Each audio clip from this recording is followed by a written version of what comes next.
Good afternoon, Dominica. Good afternoon to you. Welcome to the Talk on the Block. Having an early start. We have a packed afternoon, huh? So stick around. If it's on the block, we'll talk about it. We've been talking about the World Creole Music Festival for a few weeks now.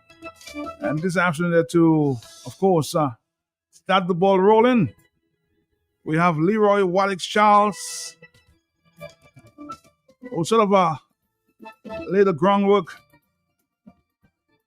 and the history behind the World Creole Music Festival and the big bands we've had locally for these 25 years. Let's say good afternoon to Wallace. Good afternoon to you, sir. How are you doing? Good afternoon to you, Pastor TM, to your listeners. It's a pleasure to be once again live on the big station. Always a pleasure. So, Wallace, please we try to find out, some of the big bands that have been included in the World Creole Music Festival, local bands for the past 25 years. Set that foundation for us, please. Yes, Martin Kadas Lipto, I Exile 1, Midnight Groovers, as a matter of fact, is the Kadas Lipto band to have played the most. There was Gramax New Generation with Jeff, and there was Gramax Original without Jeff. There was also Gordon Henderson, myself. There was also the Black Affairs of Anthony Gassi, Bells Combo, Liquidation, the late Tony Valma, Michael Henderson, Julie Morillon, the guitarist of Exile 1, did a solo gig. Also, Ophelia also performed several times. Levitation with Super L. Also, the Musicano All-Stars and the Dominica All-Stars to feature Freddie, Julie, Fitzroy, and Styla Rock.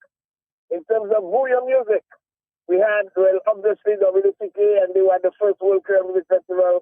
Likewise, the first Serenade at RSB.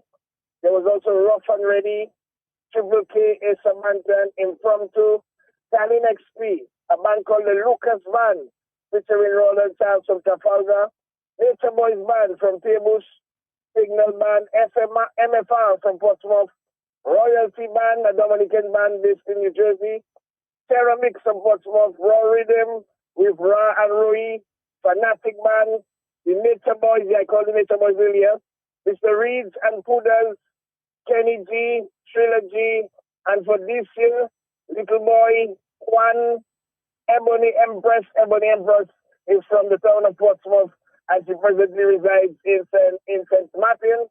And also brand new is DJ MJ, Shanika, Roy, for the first time by himself as a solo artist. He performed with Raw Rhythm several years ago on the Serenade. Six Cells and Fifi, also Rio and Nice.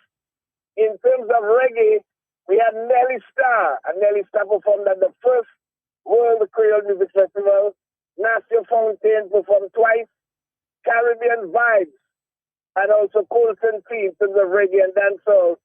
There was also the Swinging Stars, the Gaylords Power Union, Mel C, and Brief.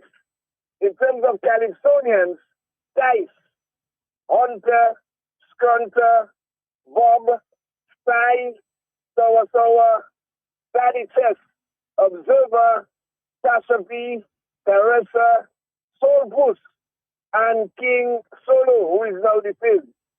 Now there were several cultural groups and traditional groups, like I said this morning, who actually were on big stage, on the major stage, to include La Selle de Ferras, the Whitey Cooley Dance Theatre Company, the Newtown Lapocabrit, the Girodel Jimping Band, Tarifuna, Gota Lapocabrit, Real Steel, Shakis Lapocabrit, Lawrence Bruman, the late Rasmo, Sugar Fire, Fanta Pan, Traddy Bell, Gregory Rabes, Peebush Cultural Group, Spirit Savan Cultural Group, National Fan Association, Kin Dread. So these were some of the more traditional bands who were on center stage alongside the World Creole Music Festival, and some of the more contemporary bands who have performed and will be performing at this year's World Creole Music Festival as the all Dominican component master team. Well, thank you very much, Wallace, for this update here. We'll talk to you again soon as we continue to explore the big bands at the World Creole Music Festival. Thank you, brother. We'll talk to you soon. Next we will deal with the French Antilles. Okay, take care now. Take care. Dominica, this is it for us. I told you I'll just be spending 5 minutes. I'm going to pass the baton to Mr. Sean Douglas at this time for 2 hours. Yes, Sean is back. And I'm sure he'll tell you the reasons or reason he may be back at this time. Maybe back in the future as well. So let's find out from Sean. Enjoy your afternoon. Stick around, Dominica. I know you're excited, huh? Stick around.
Yes, good afternoon, Dominicans. Good afternoon. It's a pleasure to be here. Talk on the Block, the 7th of October, 2025. And I've been here for about, a year and a half, a year and a bit. It's indeed a long time. A lot has happened, a lot has transpired in Dominica in the last year and a half or so. It's indeed a pleasure to be here on Talk on the Block. Today is a special tribute on the life of my uncle, Rosie Douglas, on the occasion of the 25th anniversary of his passing. I can't believe it's 25 years that has gone since Rosie passed. And very interesting program. I have two Dominican historians, two Dominican writers, two Dominican intellectuals will be here. In the first segment, we will have Dr. Irvin Andre.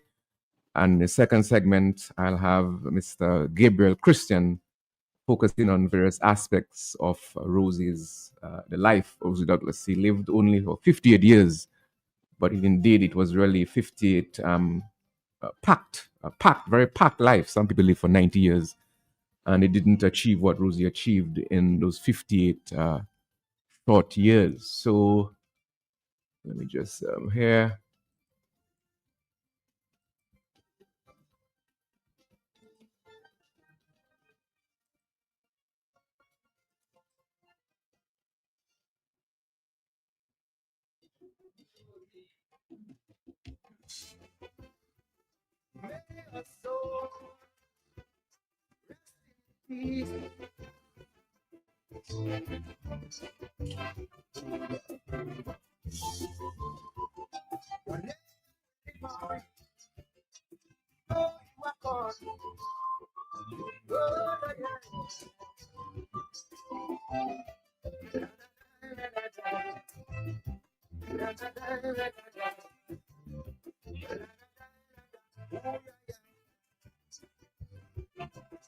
Because of unselfishness that's practice, some call you from your list.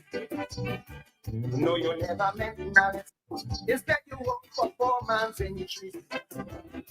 I want the world to know you are my hero. You are my Nelson Mandela. I know you'll be missed by Dominica. What you doing? I'm so rest in peace, brother. Yes, we have a packed agenda, so let's get straight into the program this afternoon.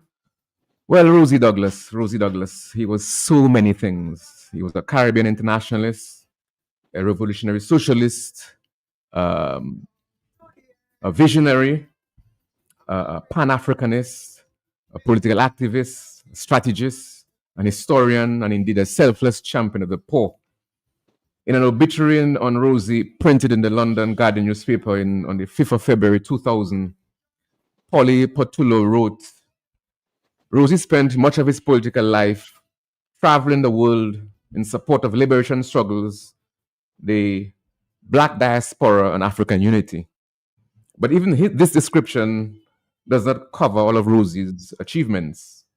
I still find 25 years since his death that many Dominicans still don't fully grasp and appreciate the enormity of Rosie's achievements, especially his achievements on the global stage.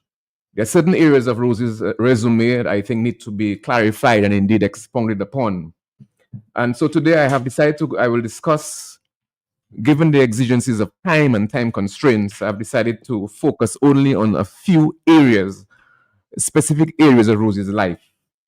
He spent almost 15 years in Canada, including the famous Sir George Williams University incident of January, February 1969. So we'll discuss that. We'll discuss his Pan-Africanist credentials, his work with Socialist International, to include his relationship with the French Socialist Party of François Mitterrand, the British Labour Party of Tony Blair, and even before Tony Blair, the era of James Callaghan and others. He had links, of course, with the SPD in Germany, Bettino Craxi in Italy, and of course, you had links with Sinn Féin in Northern Ireland and the IRA. And so we'll speak, of course, of his efforts to bring peace in Northern Ireland, his role in getting Libya to finance the training and financing of guerrillas to help fight, and ultimately led to the downfall of apartheid in South Africa. So there's a lot to discuss. We won't discuss his entire life. We'll take several programs. But as I said, I think that a lot of Rosie's work, I think, has gone, people don't really still understand what he was about. And I think, certainly in death, in life, we're not able to, a lot of people did not know him. Hopefully in death, they'll understand what he was about even more in death. Let me welcome our first guest, a man who has done perhaps more than most. He's done extensive research on Rosie Douglas. He wrote two books on Rosie. The last one, The Mantra of Struggle, and The Mantle, of Struggle. I've read that book, and it's really fascinating stuff. Some of it was really sad to read, because Rosie had a very, very difficult life. From the time he got into trouble in Canada in the 69-70, so George Williams incident, right up until his death, really, with difficulties, and somehow I don't know how he was able to navigate all that, and ultimately became the Prime Minister of the country. So without any further delay, let me bring on Justice Andre to discuss the issues which I'm going to talk about this afternoon. So Justice Irvin Andre, let us hear Irvin Andre. Well, good afternoon to you, Sean. Thanks for inviting me to your program. You are almost a prodigal son returning to the land, or should I say the radio station of your birth or your nurturing. And I think your listening public, collectively, they are very happy to hear you. So, yes, I have some passing acquaintance with Rosie in terms of his life, in terms of his experiences in Canada and elsewhere. And I do agree with you that he's an extraordinary person. And perhaps his most distinguishing feature is his solidarity with the downtrodden and the oppressed. For example, his solidarity with the people of Sudan, as opposed to having solidarity with the Kingdom of Morocco. Anyway. Yeah. But thanks for that. As I said, we have a lot to discuss. I know you only have about 35 or 40 minutes. So I want to get as much information out as possible. So try to be as detailed, but at the same time succinct in your answers. As I said, a lot of people still don't know much about Rosie, especially Rosie in Canada. And he spent 15 years in Canada. That's a long time, because he left here in 61 and he returned, or rather was deported in 1976. That's 15 years. And a lot happened. Before we come to this George Williams University incident, perhaps you could tell us about Rosie when he just arrived in Canada. I think that'd be a good way to start. He arrived in Canada and he was met at the airport by somebody who, the Prime Minister of Canada at the time, John Diefenbaker, sent somebody to pick up Rosie, this 20-year-old Dominican, at the airport. So perhaps you can take us from there. Rosie, when he arrived in Canada in 1961 and his work on a farm, milking cows and all that. Yes, and I think it's important to understand those experiences of Rosie. Why? Because it defines the person. And not only that, but it showed his total lack of pretension. It showed his total lack of what we may regard as the ambition of the typical immigrant. Here it is. He wrote to Diefenbaker complaining that he had attempted to enter the Guelph, what is now the Guelph University Agriculture, and he hadn't received a response. And within 2 weeks of writing to John Diefenbaker, who would have thought about doing that, Sean Douglas, in 1961, writing to the Prime Minister of Canada, whom you never met, and getting a response, and being welcomed at the airport with an administrative assistant of Diefenbaker. He was basically taken to Guelph, which is about an hour's drive west of Toronto.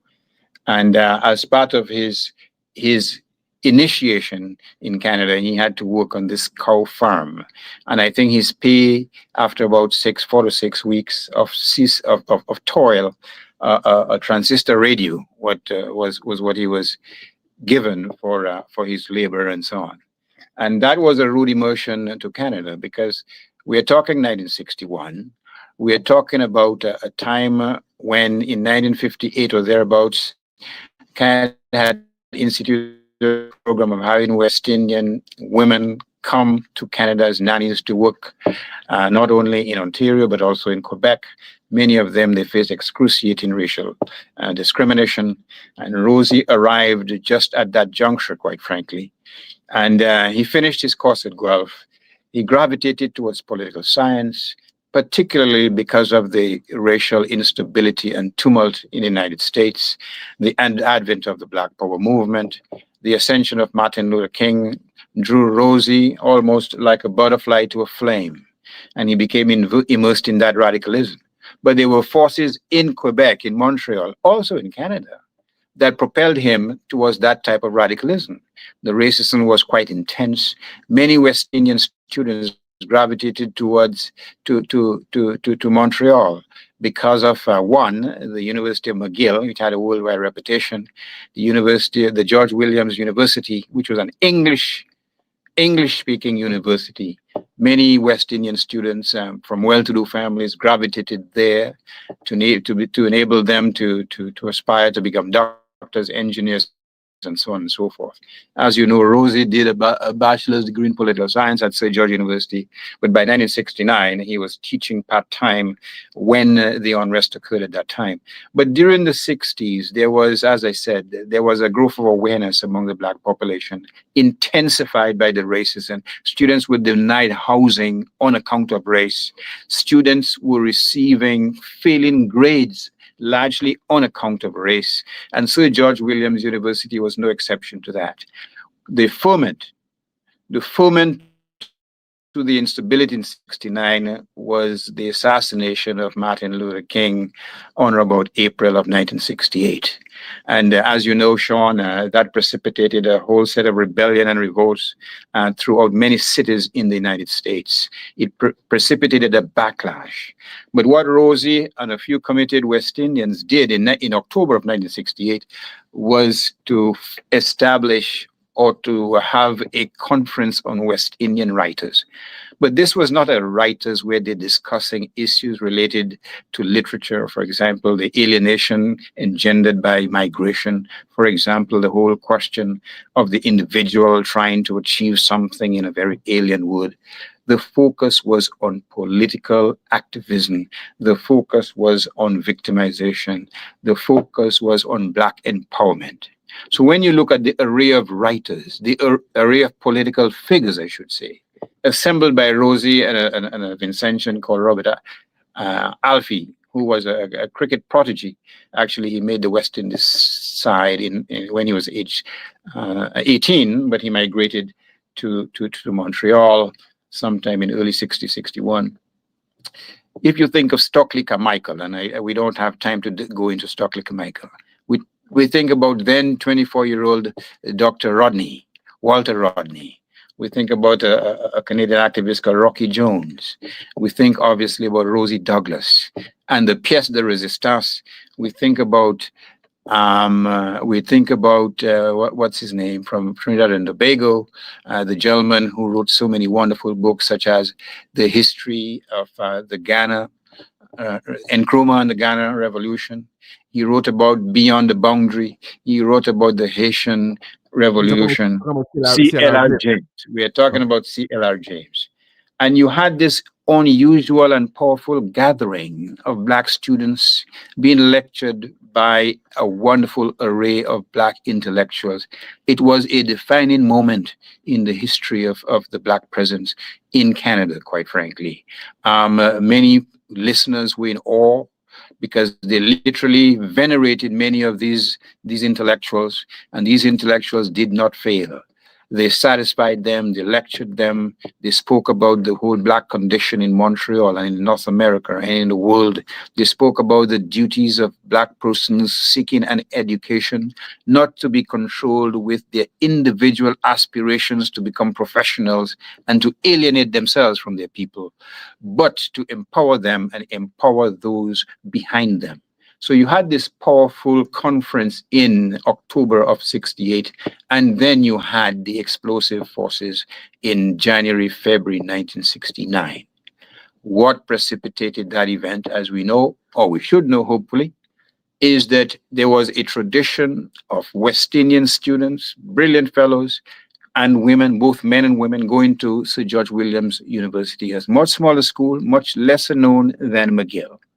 And what you had is many of these students aspire to become doctors and so on. And there was one professor, Professor Anderson, who taught a course called Zoology 301. And a component of that course was biology.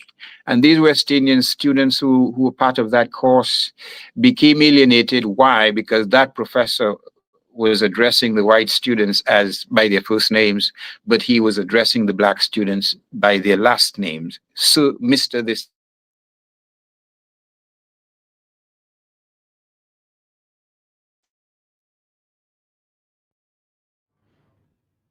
Yes, the screen has frozen. Hopefully, I hope it's temporary. And we have hoping Dr. Andre will join us soon. You never wanted the diamond no copper. Hey, hi, Sean. Okay, Dr. Andre, you're back. Yeah, thank you. You're All right, I'm back. So just a few seconds we lost from you. Okay, wonderful. So these students got the impression, it's more than an impression, the conviction that Professor Anderson was discriminating against them and aborting their aspirations to become doctors particularly. So 6 of them, basically what they did, one student, a student from Jamaica called Ballantyne, he subsequently, after being expelled from the school, he actually got a doctorate in law. He presented his answers to a biology test to a white student, verbatim, literally copied it word for word. Both submitted their assignments. Ballantyne, including Ballantyne and this white student. The white student received a grade of 10 over 10. Ballantyne got a grade of 7 out of 10.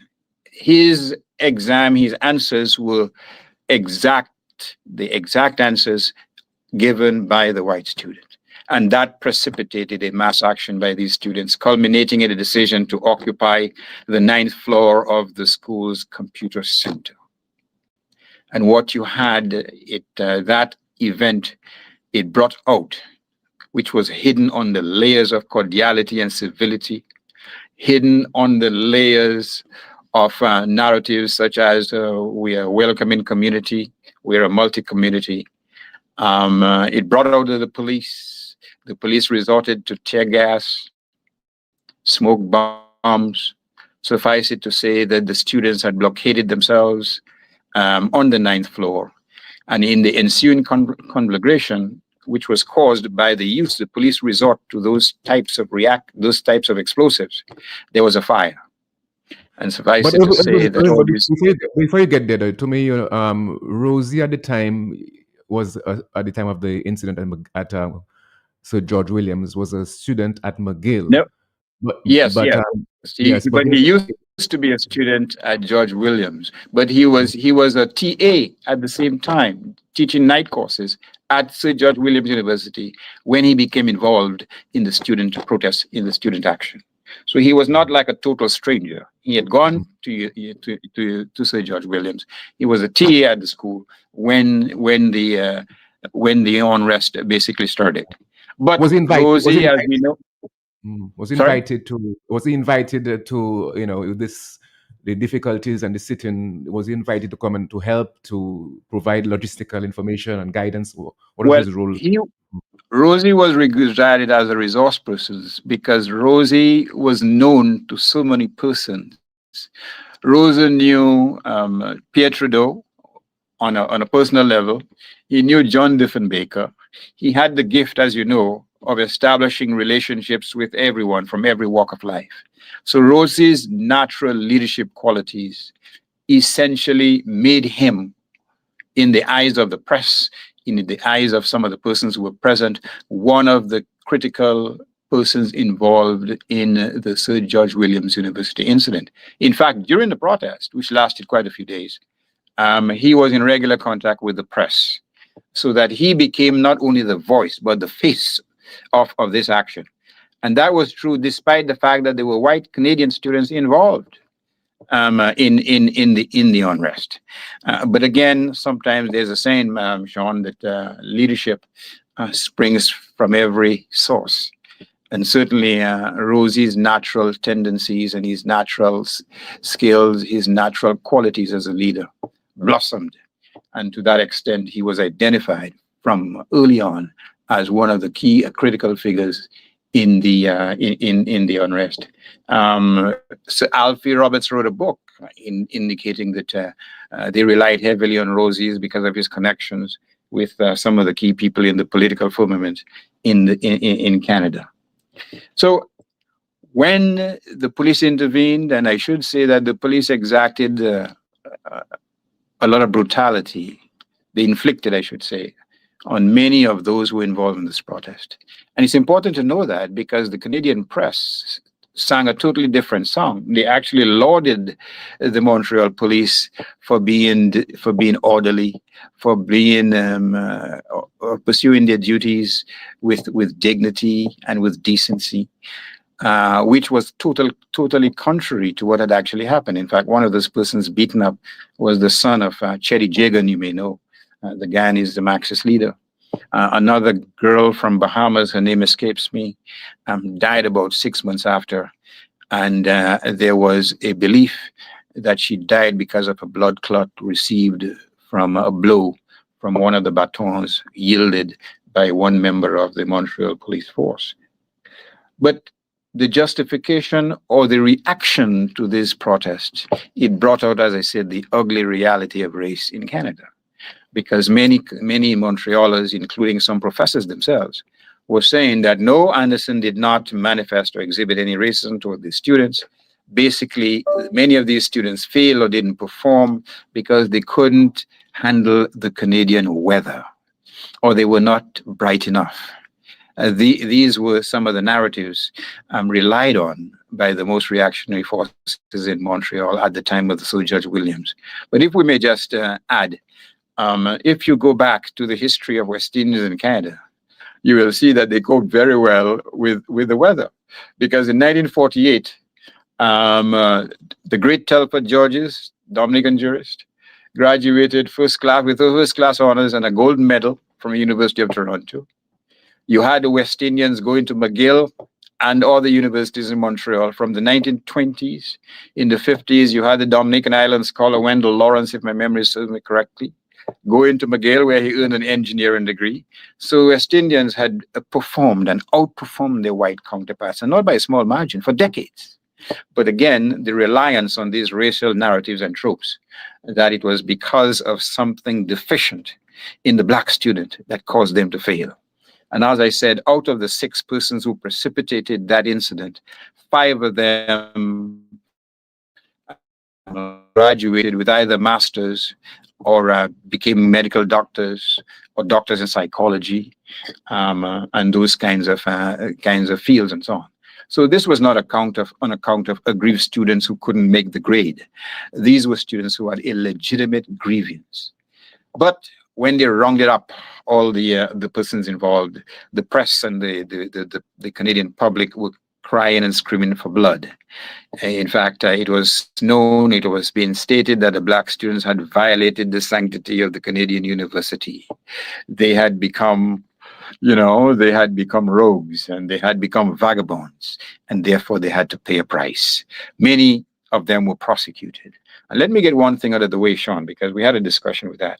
Not one of those involved in the Sir George Williams University incident was ever prosecuted for any arson-related criminal offense, because there was no evidence whatsoever that the students, caused the fire. On the contrary, all the anecdotal evidence and circumstantial evidence pointed to the fact that the fire was caused by the projectiles used by the Montreal police to get the protesters, to extricate them from the 9th floor of the computer center of the university. Many of them, some of them took pleas. Now, I'm not going to go through the whole history of the prosecution of many of those involved. Some of them took pleas for lesser penalties. Some were offered deals. There was the first set of trials was of a group called the Trinidad 10. There were at least 10 Trinidadian students who were involved. They were all convicted of a lesser but included offense relating to the offense of mischief. They were all fined. They received an aggregate fine of about $30,000 or $32,000. It was paid by Eric Williams' government, and they were sent back to Canada. Rosie paid the heaviest price because, again, he was identified as one who was dangerous, someone who was an agitator, someone who could foment rebellion and revolution, not just in Montreal, but in Canada. So they exacted the sterness penalty against him, as you know, 2 years less a day. And without going through the details, he was released on bail, and then he lost on an appeal. During that time between the initial conviction and the dismissal of his appeal, he did a lot of wonderful work in Toronto, as you know, mobilizing persons of West Indian origin in Toronto, mobilizing them around many important issues, mobilizing people like this Dominican Green, Marlin Green, who did a lot of good work among young West Indians who came to Canada looking for a university education and had to do a number of courses to upgrade their profiles, academic profiles, before entering university. He did, as you know, a lot of work with the Indigenous community. And that was one of the reasons why the Canadian government had to come down so harsh on him. And that is one of the reasons why they had to decide to deport him at any cost. In fact, before he was deported, they issued what is called a certificate against him. The significance of that certificate was that with the deportation process, someone who is ordered deported had means to appeal. But with the issuance of one of these certificates, security certificates, it took away that right. So they had to make sure that Rosie Douglas would be deported from Canada at any and at all costs. And that's exactly what happened in 1976, as you know. And as they say, the rest is history. He warned them, I will be back, and as Prime Minister when I return. And you know how prophetic that was. But perhaps I speak too much. Perhaps I should hold my peace. Yeah. No, Irvin, I think it's important because for many, many years in Dominica, the narrative was that Rosie went to Canada Industrial Place and he burnt down the computer center. He led, that was the common theme in the minds of many people, that Rosie was a troublemaker. And he was saying that he was convicted, but not of arson, of mischief, a lesser charge. He got the stiffest sentence. And I think people, Dominicans, must always remember that the role that he played in seeking to improve relations between to promote good relations and human rights for all Canadians, irrespective of race, and that must never be forgotten. I think you've made that clear in your pronouncements this afternoon. But it is more than that, Sean. It is much more than that. Because of the actions of those involved in the Sir George Williams University incident, in the next 2 or 3 years, that action had an ameliorative, it had a redemptive impact on all the universities throughout Canada. The whole question, one of the things the student fought for, those involved in the Sir George Williams University thing, was a say, because the university basically denied that race played a factor in Anderson's actions. And those involved clamored for greater involvement in the governance of students at Sir George Williams. And what happened in the wake of the Sir George Williams University incident was throughout Canada, throughout the most known universities, whether it's University of Toronto, whether it's McGill, whether it's University of Western Ontario, whether it's Dalhousie University, whether it's Mount Allison University, whether it's PEI University, throughout, between 69 and 71, 72, every university, or virtually everyone, expanded the number of students on the governing councils of each of these universities. And that resulted from the activities of Rosie and his associates in standing and taking a piece of action. You see, here's the thing: many persons, many racialized individuals, they were painfully aware of the discrimination, but there was too much to lose for them to have taken any meaningful action. And bear in mind another thing: the vast majority of West Indians who went to these countries in the late 50s, 60s, even 70s, they aspired to getting their degree. They aspired to getting a good job. They aspired to getting the coveted citizenship. They aspired to marrying nice. And some West Indians of the older generation, they hoped that their sons or daughters would come back with a white spouse. Rosie turned his back on all these middle-class aspirations. As you know, Sean Douglas, Rosie was so well thought of by John Diefenbaker, a Prime Minister of Canada, that he had John Diefenbaker write to RBD on about 65 or 66, singing the praises of Rosie. John Diefenbaker had aspired to have Rosie run for the Canadian Parliament in Nova Scotia, which had a fairly large black population. Downtrodden, oppressed, yes. Rosie was part of the Conservative Party youth movement. Rosie was also a good friend of another Canadian Prime Minister, Clark. You know, so Rosie gave up all that to become involved in activism on behalf of his people. So this suggestion that Rosie is a troublemaker, the narrative is a joke, to be quite frank with you, because he sacrificed a lot to stand up on principles. And we can appreciate that steadfastness, that honesty. We can appreciate it much better today than perhaps we could have appreciated it in the 1970s or in the 1960s. Now, Irvin, we haven't got much time left, but the little time that we have left, I know the school, Sir George Williams, well now called Concordia, about a year or two ago, they issued a statement about the Sir George Williams University incident, and perhaps you could just briefly tell us what they said in their statement. Well, if I recall correctly, they expressed regret over the incident. I think they may have implicitly or explicitly expressed dismay that the situation hadn't been handled in the fashion that they would have handled it if it had occurred 30 years ago. But it wasn't an absolute absolution. It wasn't basically, from a legal perspective, an acquittal of the Rosies and so on. In fact, if I recall correctly, there was a move afoot to have pardoned Rosie. Obviously, that didn't happen, at least not before his death. But the school basically accepted in my view can only be described as a partial responsibility for what happened. And bear in mind one thing.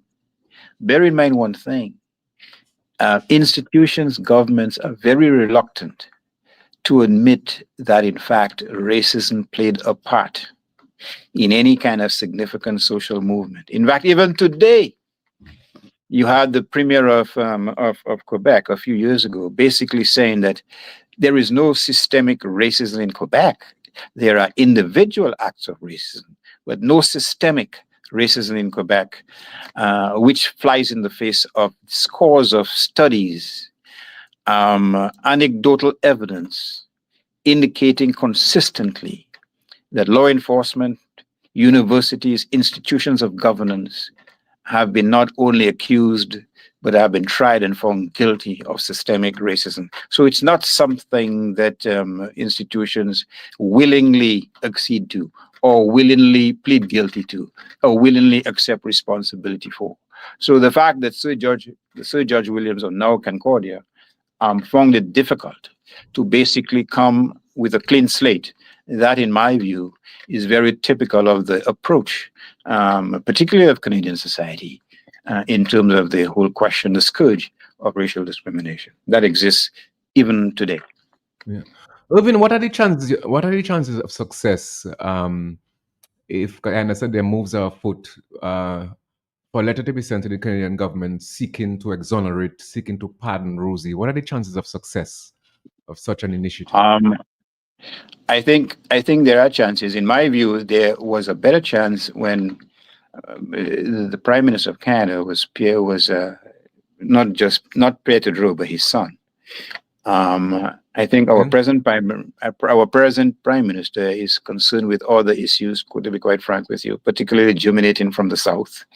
And but if there is a collective action, if Rosie is placed within the firmament of struggle, the assertion of human rights, I think, quite frankly, it is quite feasible.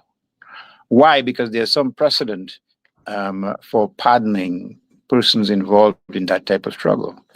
In the 40s, there was a young woman from Nova Scotia who had purchased a ticket to sit in a privileged section of a cinema. And in fact, she had literally been booted out and forced to sit in what Dominicans in the 70s would have regarded as pit, or pit, whether in RBD cinema or in Carib cinema in Roseau, and so on. And not only was she exonerated, but a few years ago, her face was actually placed on a Canadian stamp. So I believe that with the right set of conditions, that Rosie can and should be exonerated.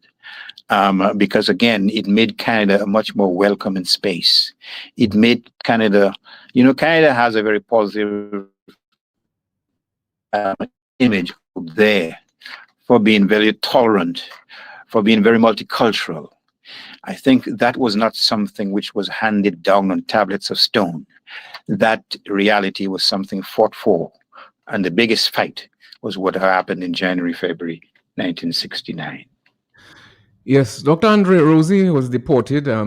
It's obviously several efforts to fight deportation. Eventually was deported in leg irons. That was really something else. I think he told me that he had to go to the washroom and they still had the leg irons on. So he was deported to Dominica. Well, if before he got to Dominica, he spent some time in, I believe, Jamaica and then Cuba. Tell us about Cuba. Rosie arrived in Dominica in 76. It wasn't an easy, at that time, of course, you had a Labour Party government of Patrick John, and Rosie certainly wasn't at that time a Labourite. So tell us about the situation in Dominica, Rosie arriving back, this Black Power radical, obviously on the left of Patrick John and Labour. What was it like settling back into Dominican life, even if his brother Michael was at the time in government? Well, bear in mind that when he arrived in Dominica, Dominica had gone through a troubled past. The whole Black Power movement in the early 70s, the whole dread phenomenon situation from 1974, And on the political plane, bear in mind that it was in 1976 that Patrick John had made the famous Salisbury Declaration, a declaration of the move towards national independence. And with typical enthusiasm, with his typical prodigious energy, Rosie jumped right into the fray. Rosie didn't go and look for some space in the commodious residences of RBD in Portsmouth and hide his face out of shame, as many people thought he would do. He jumped right into the fray. He started setting up with others a number of independence committees, as you know. The major one was the Popular Independence Committee in Roseau. And he jumped right into the debate as to whether Dominica should pursue independence as a goal. And the position he took was contrary to the position many other persons on the radical left took. He basically said independence is something we should fight for without any apologies, without any reservation. And I think his famous phrase was, "Seek ye first the kingdom of independence, and all else will follow suit." So there was Rosie, a troubadour, going around Dominica, setting up these committees, meeting young people, speaking on issues, preaching to young persons who were looking for something to latch onto, something which would take them away from the hardship experience in Dominica at the time, the unemployment, the lack of job opportunities, the whole classism which was still quite preeminent in Dominica at the time. So Rosie soon, within a relatively short time, he became very popular in the consciousness of the young people particularly. And there are others with vested interests in Dominica who hated his guts. Remember that it was in 1976, if I recall correctly, that he released, 76 or 74, whatever, Chains of Change. And remember, in part of that book, he talked about the dismantling of all those old colonial estates in Dominica, including one located at Hampstead, owned by no less the figure than RBD. And Rosie alienated rather than endeared himself to not only many of the landed interests or many of those who own huge swaths of land in Dominica, but also, as you know, Sean, members of his own family. But that didn't deter him. He forged ahead. And you can admire the measure of the man because, again, as I said, he could have easily gone to Dominica, tell brother RBD, because RBD is the one who study agriculture, to come back to run Hampstead Estate. RBD, I'm ready. Daddy, I'm ready to run the estate. He could have said that, couldn't he? But he turned his back on that. And any comparisons we have in 2025 about current leadership and Rosie's leadership, you can see that you are comparing manicus and mangoes. Am I right or wrong, Sean? Yeah, If I'm wrong, tell me. Yeah, of course you're right. Yeah, but Irvin, we have about two more questions before you leave. Now, there's so much really that we are simply, because of time, we simply have to just skate over. But as you know, Rosie came back to Dominica on the 30th of September, 2000, and died tragically a day later. And I know we always, I suppose, always thinking what might have been had he lived. I know for a fact that that he was coming back to Dominica. He came back to Dominica on September 30th, and his plan was within a few days of his return. His plan was to fire at least two ministers. One of them was his Minister for Finance. The other one I will not name, at least not right now. But of course, he walked into a maelstrom, into a firestorm, because at home there was trouble brewing. A number of persons who wanted him to step down. As I said, he's going to fire two ministers. Plus, his plan was to call an election, new elections, within about a year or two. In your research of his book, what do you know about him returning to Dominica and what was going on around him? He didn't walk into a firestorm. You're wrong, my friend. He walked into a snake pit. That's what he walked into. Because when he was abroad, many of his comrades, I use the word loosely, were conspiring. One famously or infamously said we should chain him to a chair so that he would not be able to travel. Now, I wonder how his traveling compares to what obtains now. But it just tells you people look at their pockets rather than, quite frankly, their politics. Even when he arrived, and I've documented it because I spoke to many of those persons. There was a steady procession of persons coming to Rosie's modest home, note the word please, John, right at the Portsmouth market.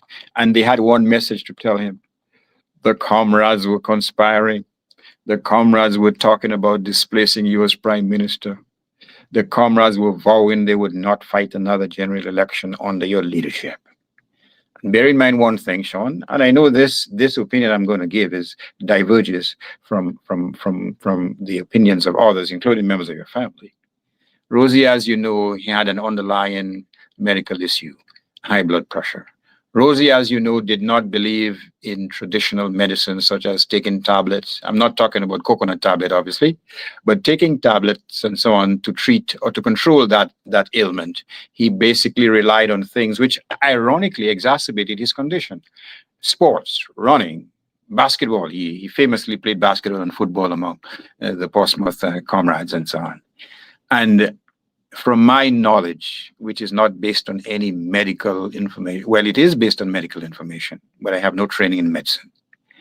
Those reports which he got from at least 4 comrades, I wouldn't name their names, 1 or 2 testified in the subsequent inquiry conducted in April of 2001, that they went there, and they went there to meet with Rosie.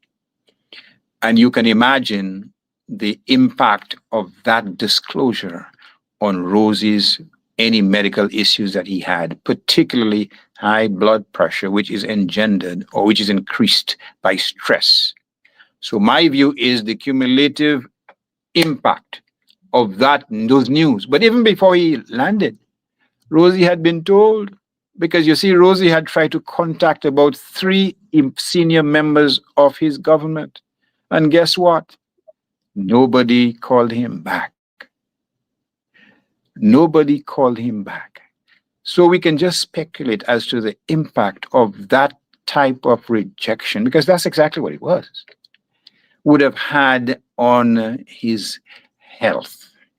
So if you look at it from that perspective, and you recall the autopsy report, and there were 3 different sets of medical persons who conducted an examination of Rosie post his death. There was a Cuban medical expert, there's a Dominican who worked in Trinidad, and there was at least 1 other. And the conclusion was, in fact, he died from the effects of high blood pressure, if my memory serves me right. Which is not to say that they could have all gotten it wrong. But there was no evidence of no medical evidence of any kind of toxicity in terms of foreign liquids and so on and so forth.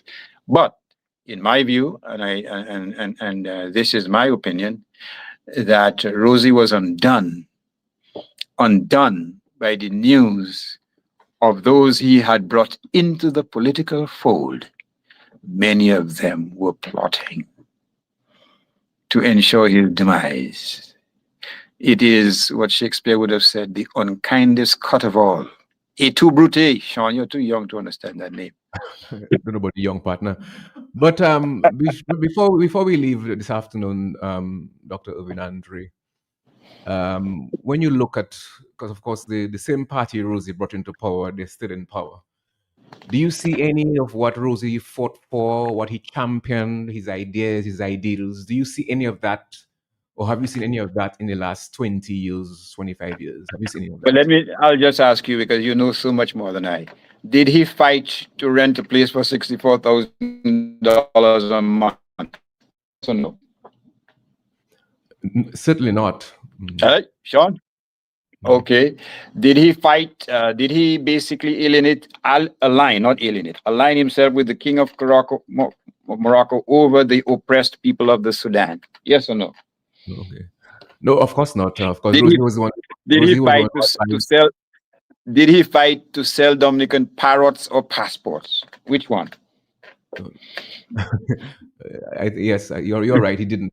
Did he polarize the Dominican community to a point where the merest sense of opposition to the political directorate will result in the targeting not just of you, but members of your own family? Yes or no, Sean? Nope. Did he fight to give himself a 30% raise? Nope. Did he fight to give foreigners priority over his own people? Well, Irvin, believe me, we can go on and on. I get your point, but give your closing remarks this afternoon. Clearly, Irvin, we're not able to exhaust everything because there's so much really about Rosie. But this is radio. We don't have all the time in the world. So let's give us your closing remarks this afternoon. Well, first of all, let me commend you for at least having the audacity to speak about Rosie, your uncle, who in many respects tutored you because you served in a capacity to him after his ascendancy. Let me commend those who have some knowledge of Rosie. Let me inspire, or let me encourage those who do not have a strong enough knowledge of Rosie to try to understand it, because Rosie is not the type of politician that comes around every electoral cycle. If you look at his life, it is one of surrender of those elitist principles and beliefs that he was brought on in many respects. Someone who was prepared to sacrifice his own personal comfort for the common good.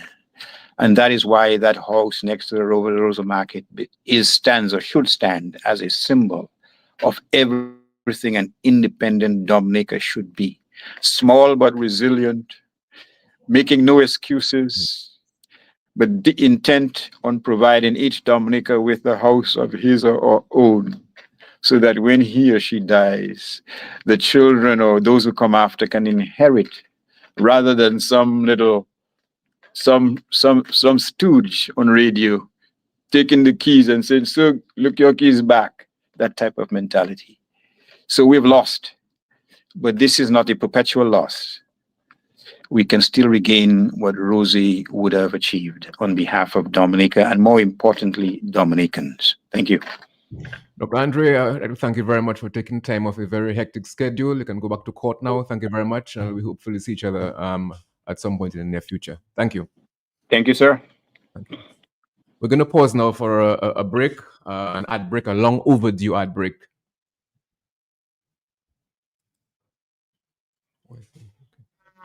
Just received Able Farm evaporated milk, delicious and nutritious, rich and creamy. Perfect for all uses, for drinking, for tea, coffee, cocoa, punches, juices, cooking, baking, ice pops, and ice cream, and everything else. Prices start as low as $1.55 per can. Able Farm evaporated milk. Available in 2 varieties, each in 2 sizes of cans. Able Farm evaporated milk. Available wholesale and retail at Esau Trading Limited. That milk nice, boy. Esau Trading Limited, making a difference for you. Milky milk, milky milk, milky, milky milk. Milky milk, milky, milky milk. The New India Insurance Company has reopened its doors in Portsmouth, offering the same great services you get in Roseau.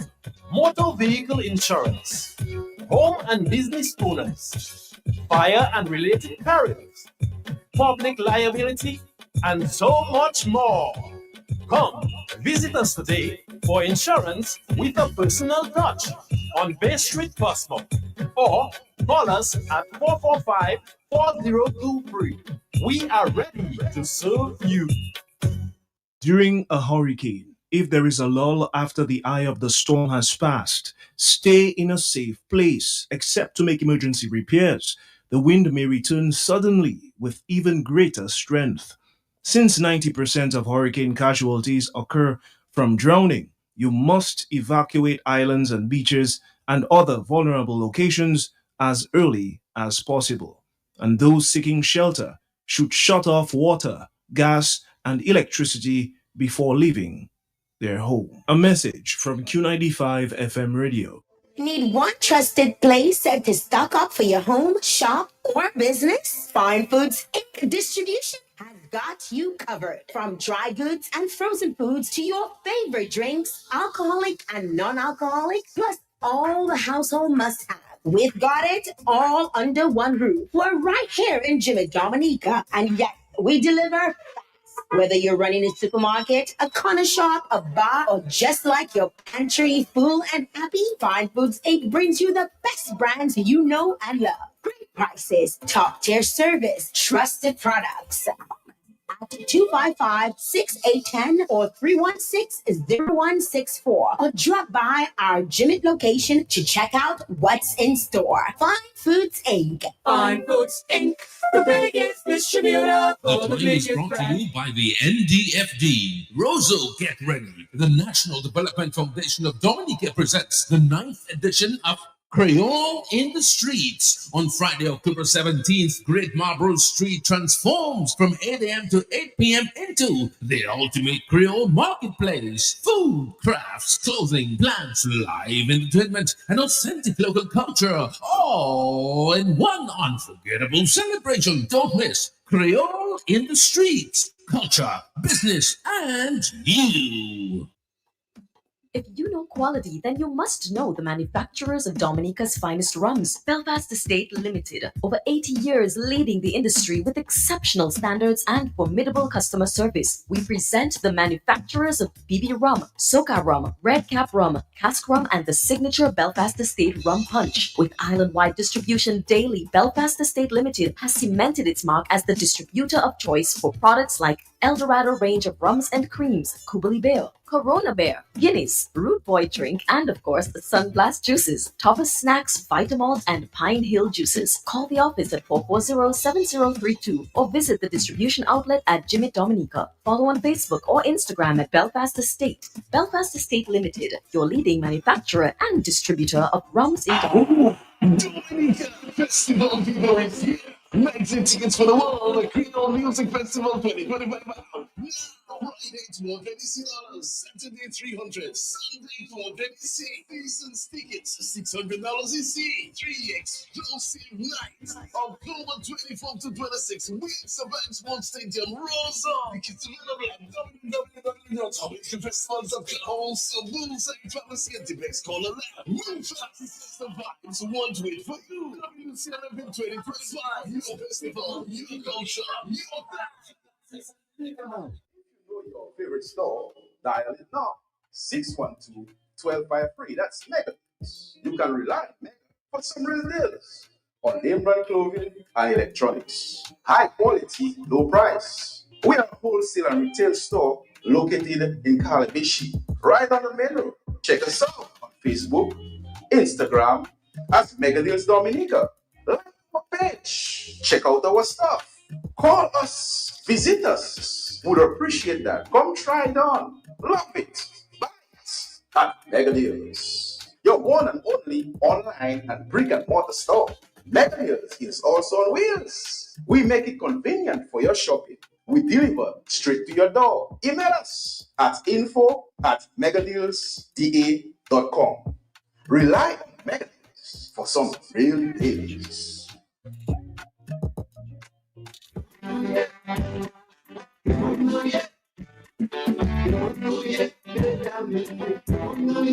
Q95 FM has taken the responsibility to carry on the legacy of educating and sensitizing the nation on the greatest gift left to us by our ancestors, the Creole language. Q95 FM has pledged full support to the Special Creole Language Consultation organized by Creole Handbook in collaboration with the University of the West Indies Global Campus, the Comité pour Études Creole, alias Française, and other partners. The theme, legitimizing Creole from vernacular to vehicle of identity, education, and development. Scheduled for the University of the West Indies Global Campus, Thursday, October 16th from 10 a.m. This consultation will bring together educators, linguists, cultural elders, and policymakers from Dominica, Guadeloupe, Martinique, St. Lucia, Haiti, and Trinidad to examine the future of Creole in Dominica and the wider Caribbean. Changez tout le monde! Watch la masala with Iseka Plibel Leadership Solutions presents Manhood, Volume 2, under the theme Winning Through Relationships. Come to the DAPD Auditorium, Canal Lane, Goodwill, Dominica. This Saturday, October 11th, come learn effective techniques of crucial conversations and conflict resolution. To register, call Matt at 295-767-225-6417. Hosted by Dr. Kevin Laurent and Associates. Dominicans, enjoy your property, protect your property. You homeowner and businessman, protect your property, enjoy your property. Can't wait for the hurricane, can't wait till you flood again, can't wait till you fly out and all your business coming out. Remember, no insurance company will insure your property when a storm is approaching. Get ahead of the hurricane season. Insure with a company who gives you the assurance of payment for your valid claim. Come speak with us today at the New India Assurance Company Limited, upstairs AC Shillingford and Company Limited, 24 King George Street, Roseau. Bring along an up-to-date valuation from a qualified engineer and get insured today. Are you ready to get imbued with a sense of tradition, culture, and talents? Well, it's the Madam Wapiet pageant, and the 4 lovely women will be vying for the 2025 title. Messe Vinuet Tala, Vinuet Dam, and Vinuet Gum, with Virginia Menz representing Louvier and Waterhouse, Cynthia Talbot representing Fischler, Angelica Gaspar representing Gasparus, and Evelyn Blanc representing Granway and Maho. It promises to be an exciting night at the Old Mill Cultural Center, Wednesday, October 22nd from 8 p.m. Tickets are $50 standing, $6 on covered sitting, and $70 for covered sitting. Tickets available at Bullseye Pharmacy and the Old Mill Cultural Center. It's the 2025 Madam Wapiet pageant. This event is sponsored by Mapao Entertainment Center, House of Lorraine, Madam Wapiet Canada, and the National Bank of Dominica.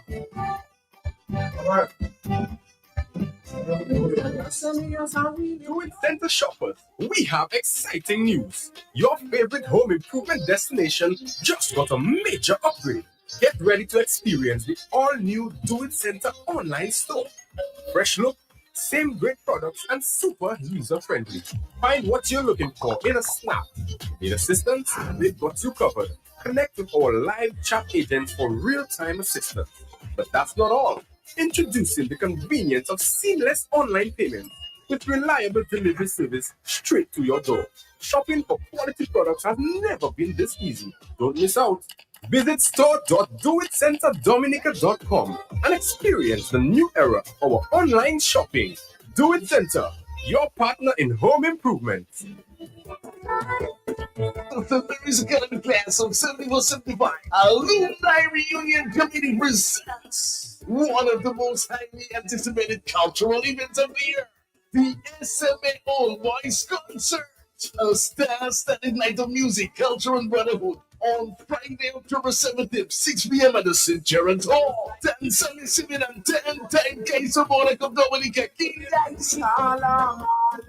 the sensational Chalet of Single Band, award-winning Mr. Reach across the bridge, King Daddy Chess, multi-talented King Bob, Gatel Slim So I Could Live, Brother Club, John Oviedo Menfeld, Shadow Flow, Colin Fingers Philip, County of Serenity, Tahina, Alex and Laron, Kenny the Ghost Williams, Peter Lita, Calvin Senators, Brett Moore. A night of gay soca dance, so reggae, booyah, and world of music. Tickets in advance, $50. Special students price, $25 only at XM. Partners include Navigator, Britain Company, PBS Radio, Carrier FM, 295 FM, Dominica News Online, Push Past 10, the TDN Radio, Paris Academy, UWI Campus Dominica, Dominica Public Service Union, Damian Bennett, and all the SMA alumni, Milo Services, Deepex, Bullseye, Dominica Lotteries Commission, Central Cooperative Credit Union, and more. This landmark concert celebrates the extraordinary contributions of SMA alumni who have become icons to Dominica's rich cultural heritage and the regional and international stage. Friday, October 17th, 6 p.m. St. Gerard's Hall. St. Mary's Academy past and present students. Support your alma mater.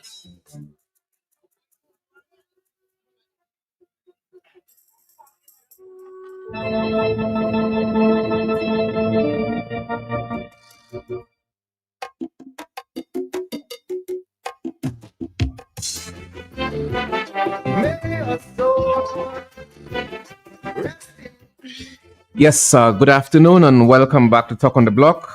We're discussing this afternoon the life and times, the legacy of Roosevelt Bernard Douglas.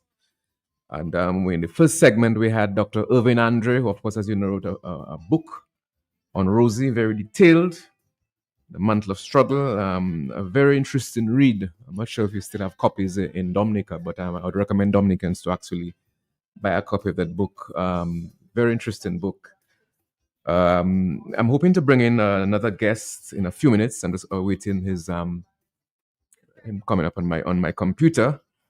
But in the meantime, I'm sure that you have would like to make a contribution to the program this afternoon. Rosie died on October 1st, 2000. So October 1st marked 25 long years, and I'm sure many of you met Rosie at different times in his life, whether it's in Portsmouth, in Granby, in St. Joseph, in Marigot, in Salisbury. He was a politician that was freely available to many people, and people knew him on different levels. So I'll open the lines right now for us to have your thoughts on Rosie's life, and indeed anything that Dr. Andre said in the last half an hour or so. Anything you want to contribute, then the lines are now open. Okay, so let's see what we have here.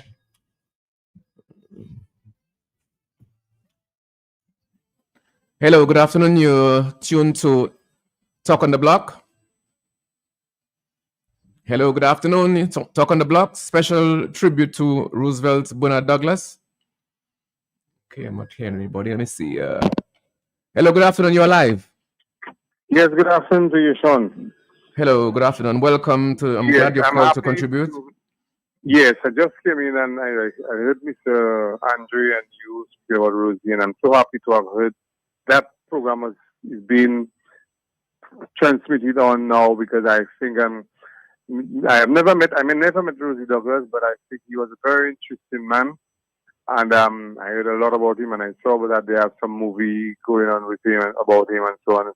So it's very interesting, and I'm glad that is being brought out in the open to keep his memory alive. Very much, I'm very much happy about that. Good afternoon.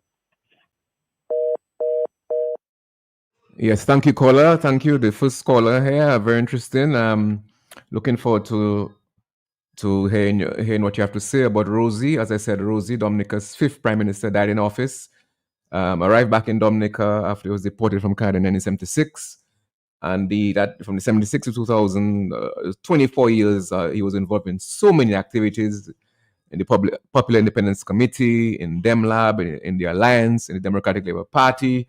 He was an activist. He was a Pan-Africanist. He wore so many hats. So, but again, it's not so much what my views are now, but I want to hear what you have to say.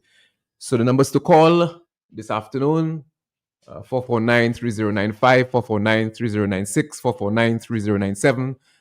Digital 616-4257, overseas 305-432-9624. I see the board is lighting up, so let's see who we have on the line. Hello, good afternoon, caller. You're live. Hey, blessings to you, my partner. What's up now? Blessings. God blessings to you and your family, sir. I know you have not migrated to anywhere, so I did not bother to investigate. Sean, something I'll never forget about the brother. At that time I dreaded on Mali, so we on the back road cooking, smoking, and then we see a prime minister appear. I know his face through, because that time he was prime minister, his face posted everywhere. And the man come sit down there talking to us and eating food, and we get smoking. Then police looking for the man. Police now come back straight looking for We had to follow marijuana, and the police say, okay, I come in, wait for me. And the brother get up and he go and do his business. And there was just one long discussion about the brother. And it's the brother that really caused me to really listening to politics and what politics was. I tried to learn. I could not read or write them times there, but I was, the brother song, I hear about Pan-Africanism, Black Power and whatever in Canada, blah, blah, blah, and all what that happened. And then all of a sudden he saw them passing, and I hear everything, all the conspiracies and whatever. I was just saying, Sean, I hear the song saying, may your soul rest in peace. Rosie, may your soul never rest, and torment those traitors. Torment those, let me not say criminals, because I think it was not just the normal vibes that happened there. Blessings all you. And I just want to give thanks for the brother and his contribution. As another brother that trod this earth and try to see us as a people, everybody looking for the race first, try to lift us up as a people. But they have a thing saying you never know what you have until it's gone. You never miss the water till the well run dry. And those who succeeded Rosie in the treachery, may the soul be eternally tormented. Blessings to you, bro. Yeah, thank you, caller. I haven't heard of you for a long time. It's good to hear you. Numbers to call, as I said, 449-0095. We're discussing and focusing on the life of Roosevelt Bernard Douglas, who died 25 years, a quarter of a century ago. So a lot of time has passed. And I'm interested to hear in what you have to say about Rosie. His life had so many facets. He was so many things to so many different people. And even if 25 years have passed, the pain has not, certainly in my heart, has not dissipated. I still think, what if, I'm glad, of course, that he brought the Labour Party to power, but saddened that he did not live long enough to actually fulfill a lot of what he wanted to see in Dominica. Let's go back to the telephone lines. Hello, good afternoon, caller. You're live on Q95 FM. Good afternoon. It's so good to have your voice back on air. Well, it's not. It's just temporary. I have to go back to my ice cream. I know just temporary, but it's so nice to sit through this afternoon. Yes, Blue, When thank you. Matt said you were coming on, he didn't say what you were coming on to do, but listening to you. Yeah. Well, I never really knew, but hearing about him, when he died, I felt sad because there's two people funeral I really wanted to go to was Rosie and Pierre Charles. Well, I went and I was right. But Pierre Charles, I just had to see Pierre Charles' funeral. Because knowing what he went through, almost like the same thing like Rosie, and how he was with people, I just had to see. First time I went to Granby was ask my husband to take me to Granby for some see Pierre Charles' funeral. And Rosie, I didn't have no ways and means of getting to there. If I had ways and means of getting to there, I would have gotten there that time to see the funeral. A question I would like to ask, is there any similarities, if you sure, is there any similarities between what Roosevelt Skerrit is doing today and what your uncle Rosie Douglas would be doing and help for people? They believe me, they're totally different. And the persons who try to compare Rosie and the present Prime Minister, they really they're not serious. Because his son, his name Tiwani, tried to say that. I said, but I'm not seeing the similarities. Mm-hmm. Because Skerrit doing nothing, especially with the Yes We Care, is to help Skerrit that care for himself. Mm-hmm. Not for the people he really do it. So I looking at it, Mm-hmm, mm-hmm. but I see Rosie will be doing it in a different way. Yeah. No, Rosie was a man, I mean, totally selfless, committed. Really, I think 85, he showed me a poster that he did somewhere. Rosie Douglas, servant of the people, and that was Rosie. That's what I hear people say about it. But that is those in power now. They are now the masters of the people. That is what it is. Rosie didn't have that kind of manipulative thing about him. I give in you, I scratch your back, so you have to scratch mine. I put you in the house, you have to put me in the house. Mm. They wanted to tie Rosie to a chair and said so many things. You are traveling. Now you have a globe trotting prime minister that maybe have trotted round the globe.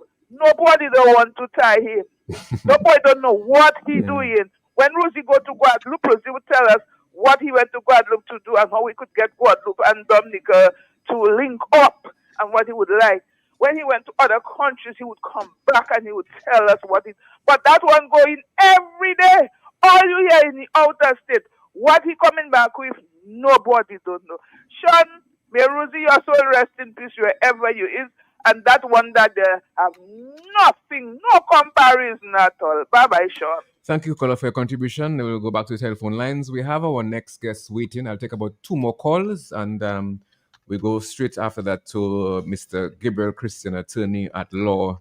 He's now in Washington. Okay, so let's take another call. Good afternoon, caller. You're live. Special tribute to Rosie Douglas. Good afternoon. Good afternoon. How you doing? I'm glad to hear your voice, caller. You hear me clearly? Yes, very clearly. Okay. I'm an individual from the village of Wesley Village. And I want to say I happen to know Rosie as a child. When I said no, I mean personally. I was about 35 years, 7 years. And the things I heard about Rosie were scary things because I grew up in a Freedom Party home. So you can understand what was going on at the time, you know? But then I have to say thank you to people like Mr. Arlington Burnett, who was our history teacher at St. Andrews High School. And we got to learn about Rosie in a different manner. So, you know, becoming a young man, in Dominica, I got to meet him in the, let's say, mid-90s, late 90s, coming up on the 2000 election, you know? And the vibe was pretty much different, you know. We get to understand Rosie for who Rosie really was. And then you must understand at the time now, I've been supporting UWP. So it's going to be like really strange to see somebody like me kind of like understanding who he really was. And I stopped to say that today because, you know, as leaders, people who are looking forward to be leaders, we oftentimes have to emulate a certain person or people. And I want to say, you know, I honestly believe he would be one of the Dominican people, young people could fashion themselves after, based on his activities, based on what he did, based on what he wanted, stuff like that. You know, it's not like, say, you're supporting a party or Labour Party or stuff. It's an individual based on what it did, you know? So I just want to say, rest well, Rosie. I want the person who did follow your achievements back in the day. That's all I have to say for today. Thank you, caller. You've made an important contribution, caller. Thank you very much. We'll take one more call before we move on to our next guest. So let's just take one more call and then we'll move on straight into the segment with Gabriel Christian. Hello, good afternoon, caller. You're live on this special tribute to Roosevelt Bernard Douglas. Yes, I'm Sean. What's the name of the when you ask a question that you know the answer to? What would you call it? Rhetorical question. Rhetorical question. Right. Yeah. That's blue. That's blue. Because I don't see any similarity between Rosie Douglas and Roosevelt Skerrit at all. There is none. Not even the dust of a similarity. Good afternoon. Thank you, caller. Yes, we now move on now to Gabriel Christian, who's been waiting patiently for us in Washington. Let's just say good afternoon to Mr. Gabriel Christian, no stranger to Q95 Talk on the Block. Gabriel? Good afternoon to you, Sean, and good afternoon to the management and staff of Q95 and to our beloved people, in particular the family of Rosie Douglas, who mourn his passing and still mourn his passing, and all the brothers and comrades, and actually the entire nation of Dominica and the entire universal family of Pan-Africanists and people who believe in social justice, who associated with Rosie and who gave Rosie the utmost respect. It's not uncommon for me to meet people who when I tell them, when they ask me about Rosie Douglas, and I tell them that he's passed on because they may not have heard, it brings a tear to their eyes. And we are very honored, and we're very privileged to have been associated with him when we were teenagers at our parents' homes. We're not politicians. We're not political acrobats looking to buy a mansion on a hill or sell passports when we met Rosie. We were looking to free our country and promote our African-descended and Kalinago people who had been oppressed by colonialism. And his main mission at that time was to educate us on what it meant to be an independent people, where our Dominican people would be at the commanding heights of our economy, well-educated, knowledgeable about their civic duty and their constitution, and not slaves to a one-party state. That was Rosie's mission with us. And today, those of us from that time, like Justice Andre, who was part of that movement of the Popular Independence Committee, I'm very thankful to God, eternally grateful that they have kept true to the principles that he taught us.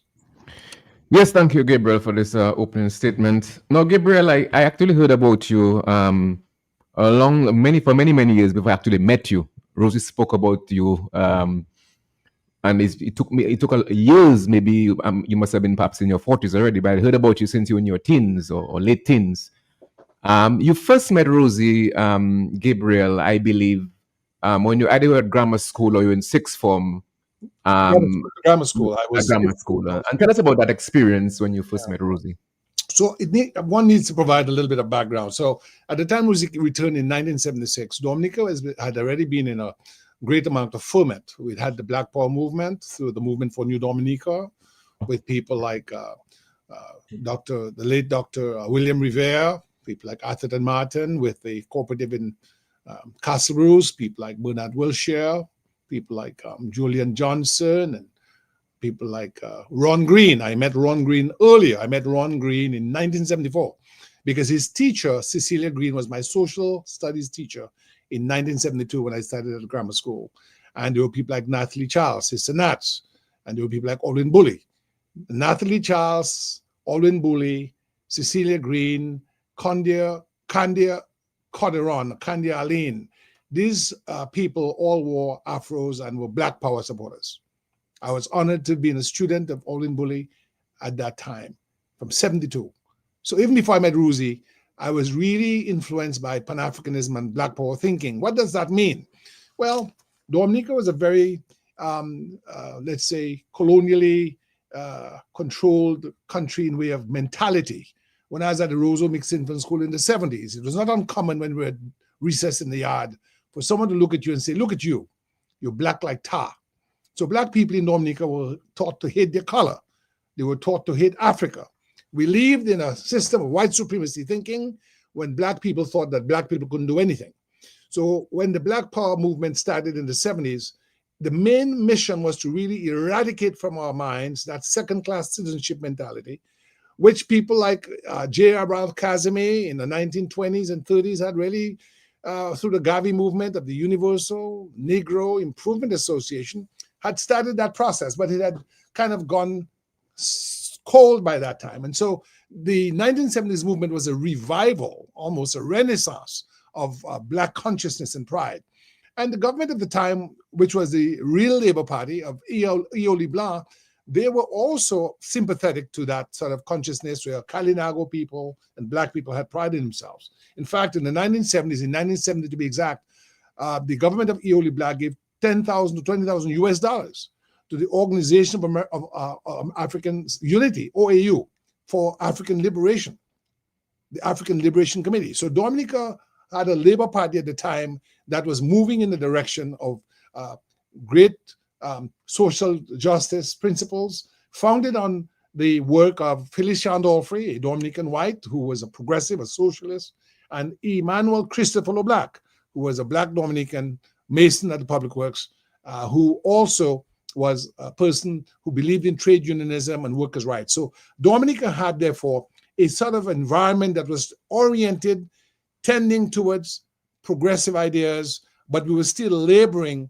and suffering from an inferiority complex. So when Rosie returned in 76, I was at the fifth form at the Dominica Grammar School as the deputy head boy, and there was a huge meeting in Alagor, at the Dominica Trade Union Hall. And Ruzi at that time said, we need independence and we need it now. And it was at that time he explained that he was going to form an organization called the Popular Independence Committee. So he wasn't a doctor yet. Samuel Christian was teaching at that time at the Wesley High School. He was teaching mathematics and biology. And we walked across the Old Bridge with a crowd of about 100 people to the home of Hilarion Dejean at the bottom of Federation Drive. And Ruzi stood there on the step and gave another little meeting to, I guess, we were not 12 apostles, but to the new, let's say, movement that was now germinating. And I asked him, why should we go into independence under Patrick John? Because Patrick John had become increasingly unpopular because of the Dread Act. I remember I told someone the other day, every Thursday at 1500 hours, the Dominica Grammar School Cadet Corps unit would go down to the armory to retrieve our Lee Enfield rifles, 303, for parade. And one afternoon, we marched in to get our rifles, and there was a young man, no shirt, no shoes, bloodied and dead. He'd been shot in a battle in the woods, and the police would bring them down and have them on the ground like pigs, slaughtered. And it really did something to my mind.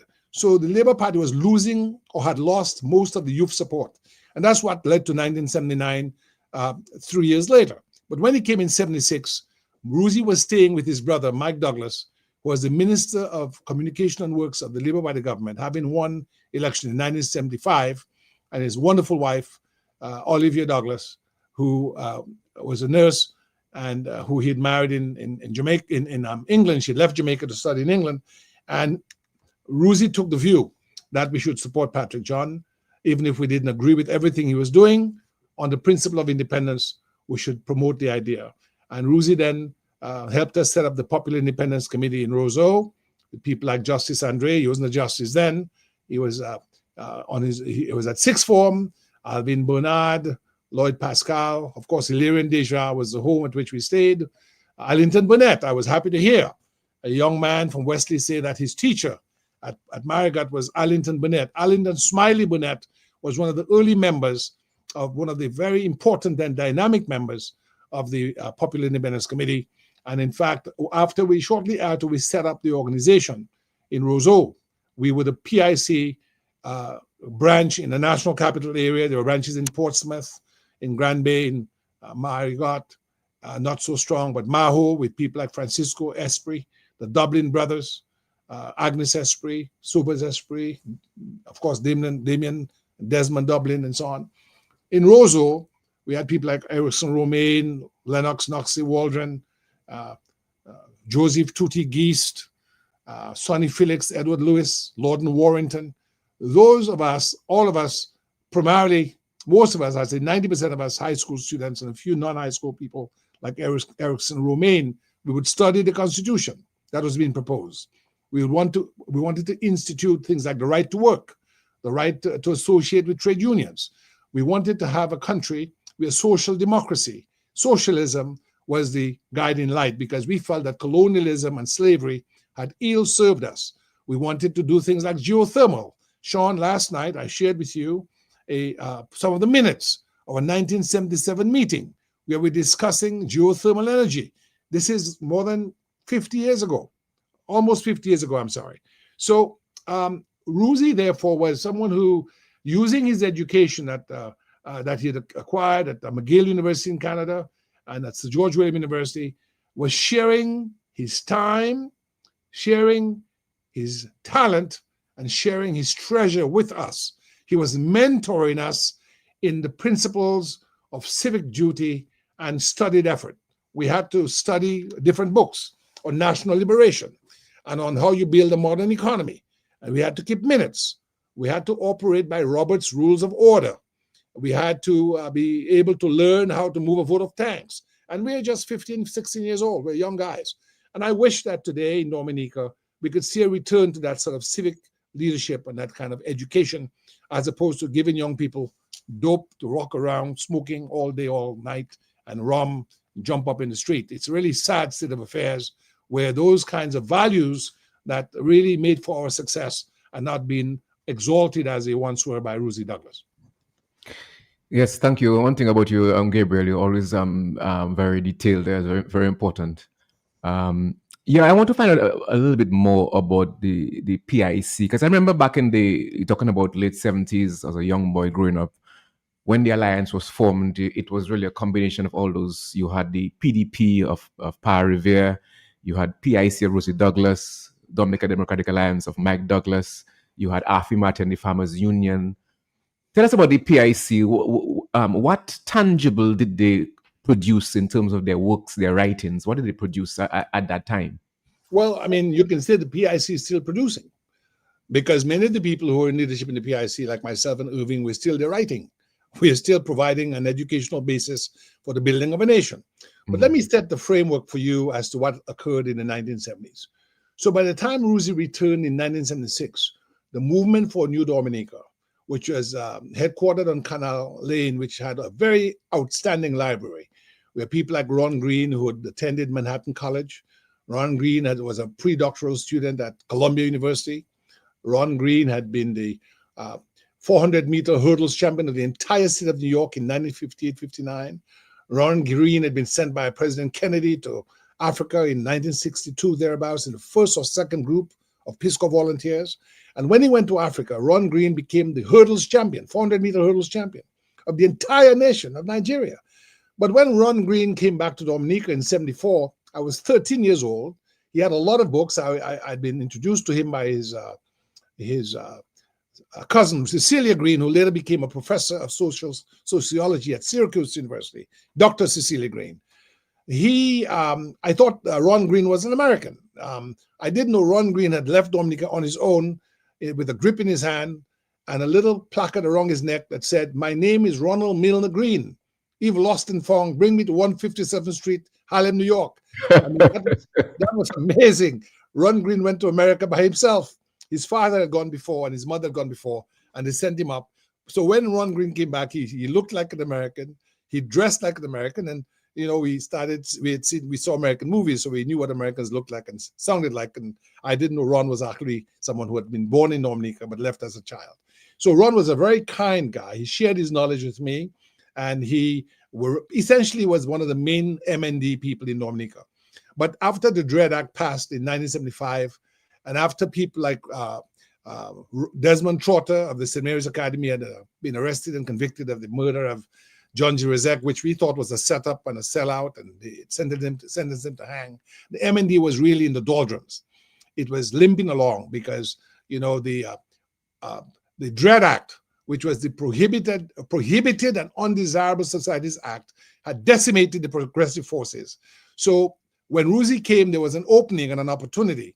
And that's what led to the founding of the Popular Independence Committee as an instrumentality to educate our young people and unite our young or working class or Kalinago and Afro-descended people to struggle for independence via education and the forming of cooperative societies. So Rosie was not simply trying to tutor us in political economy and political science, but he was also trying to encourage us to set up cooperatives and self-help societies based on the principle of Kudme.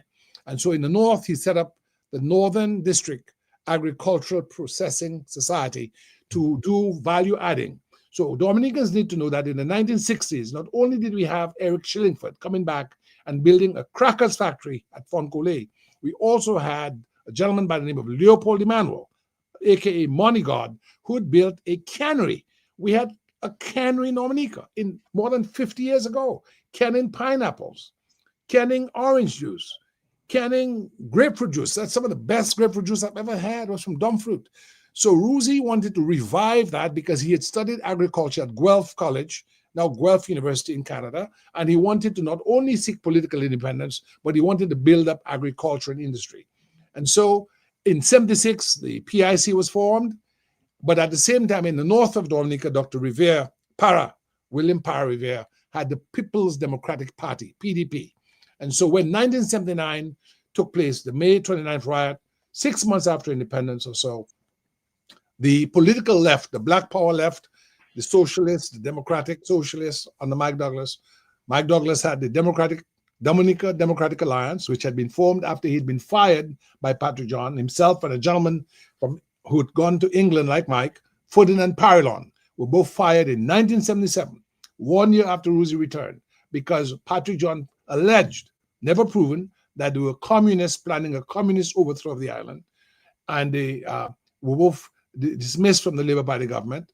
And Mike went on to form the Dominica Democratic Alliance. And then Dr. William Rivera had the People's Democratic Party, and there was a Popular Independence Committee. Once the riot took place on May 29th, the next evening, following the funeral that buried Philip Timothy, there was a meeting at the Dominica Christian Council on Great Marlborough Street, and you had all the political left organizations there. You had the People's Democratic Party of Dr. Parra Rivera, the Popular Independence Committee of Rosie Douglas, and the Dominican Democratic Alliance of Mike Douglas. On that night, an organization showed up and died right there at the same time called the Working People's Vanguard, led by one Bernard Wilshire. Wilshire was part of the PIC, but he tried a quick thing to give himself a place on the committee leadership and formed his own thing. It was formed that night and died that night.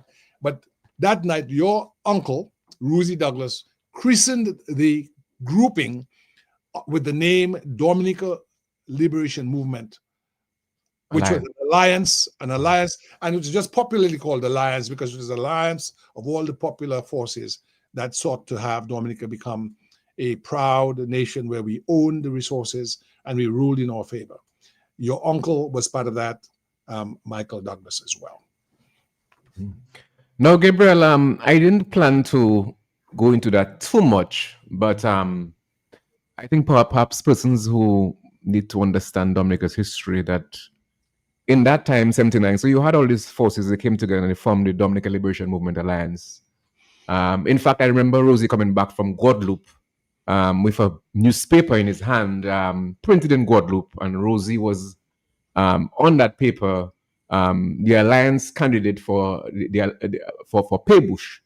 But something happened between late 79 and early 1980, where Rosie and Mike left the alliance and joined Seraphine's Democratic Labour Party, and there was a split in the left there, and that split contributed to the Freedom Party doing so well in the 1980 elections. You recall the Granby result where Pierrot went up for the alliance. He got about 400 votes. Lau went up for DemLab. Alexander got 300 votes. And Juliana Henderson went up for Freedom, and she got 700 votes. So there was a split there in that alliance, and that gave rise to Freedom coming in 1980. I'm not sure how much you remember about that already. You had left Dominica already. I was part of it. So let me explain another thing. So by 1979, the political left had standing in Dominica, primarily with the youth organization, National Youth Council, where we had brought the students to the Granby Elementary School, and we voted in Pierre Charles as NYC president. That was our first electoral victory on a national scale. We also had the formation of the Dominica Federation of Students. At the time, I was the president of the Sixth Form College Students Council. And I've sent you the letter that Bernard Wilshire sent me back in 78 before independence. So among the students in Dominica, the political left was pretty much unchallenged. I mean, it was popular to be left-wing. It was popular to be a socialist. It was popular to believe in Pan-Africanism and Black power. So you have to understand that Black power in Dominica in those days was not just a philosophy of politics. We were heavily influenced by Dr. Martin Luther King, by Malcolm X, and by the Black Panthers, and by soul music by people like James Brown. James Brown said, "Say it loud. I'm Black and I'm proud." So it was a time when it was almost, in a sense, popular to be a advocate of Black power and Black consciousness, because Dominican culture, as you know, being an English-speaking country in North America, we are very heavily influenced by the African-American culture, right? I remember when Dr. King was killed. Why do I remember that? I was just 7 years old. But the Mighty Sparrow had written a song in 64 called Martin Luther King for President. And then he wrote another song after he was killed. So what happened was in 1979, when we were approaching the elections, we were doing so as the Dominica Liberation Movement Alliance. But we took the view, that is, those of us who were associated with the old PIC and with Rosie Douglas's brothers, Democratic Alliance, that if we went into elections in 1980 as the DLM and the remnants of the Labour Party under the Democratic Labour Party, we would split the vote and the Freedom Party would win. And that's exactly what happened. Had we remained together, there was a reasonable chance that we could have won. But I must admit, after 1979 and the riot, the Freedom Party was very strong in Roseau and certain parts of Dominica, because what had happened in 1979 had really soured people on the Freedom Party. And Eugenia Charles was the daughter of J.B. Charles, who was a former legislator. She was a well-respected attorney, very strong in Roseau, and she was not connected to any controversy. And a lot of people on the left were seen as young and untested.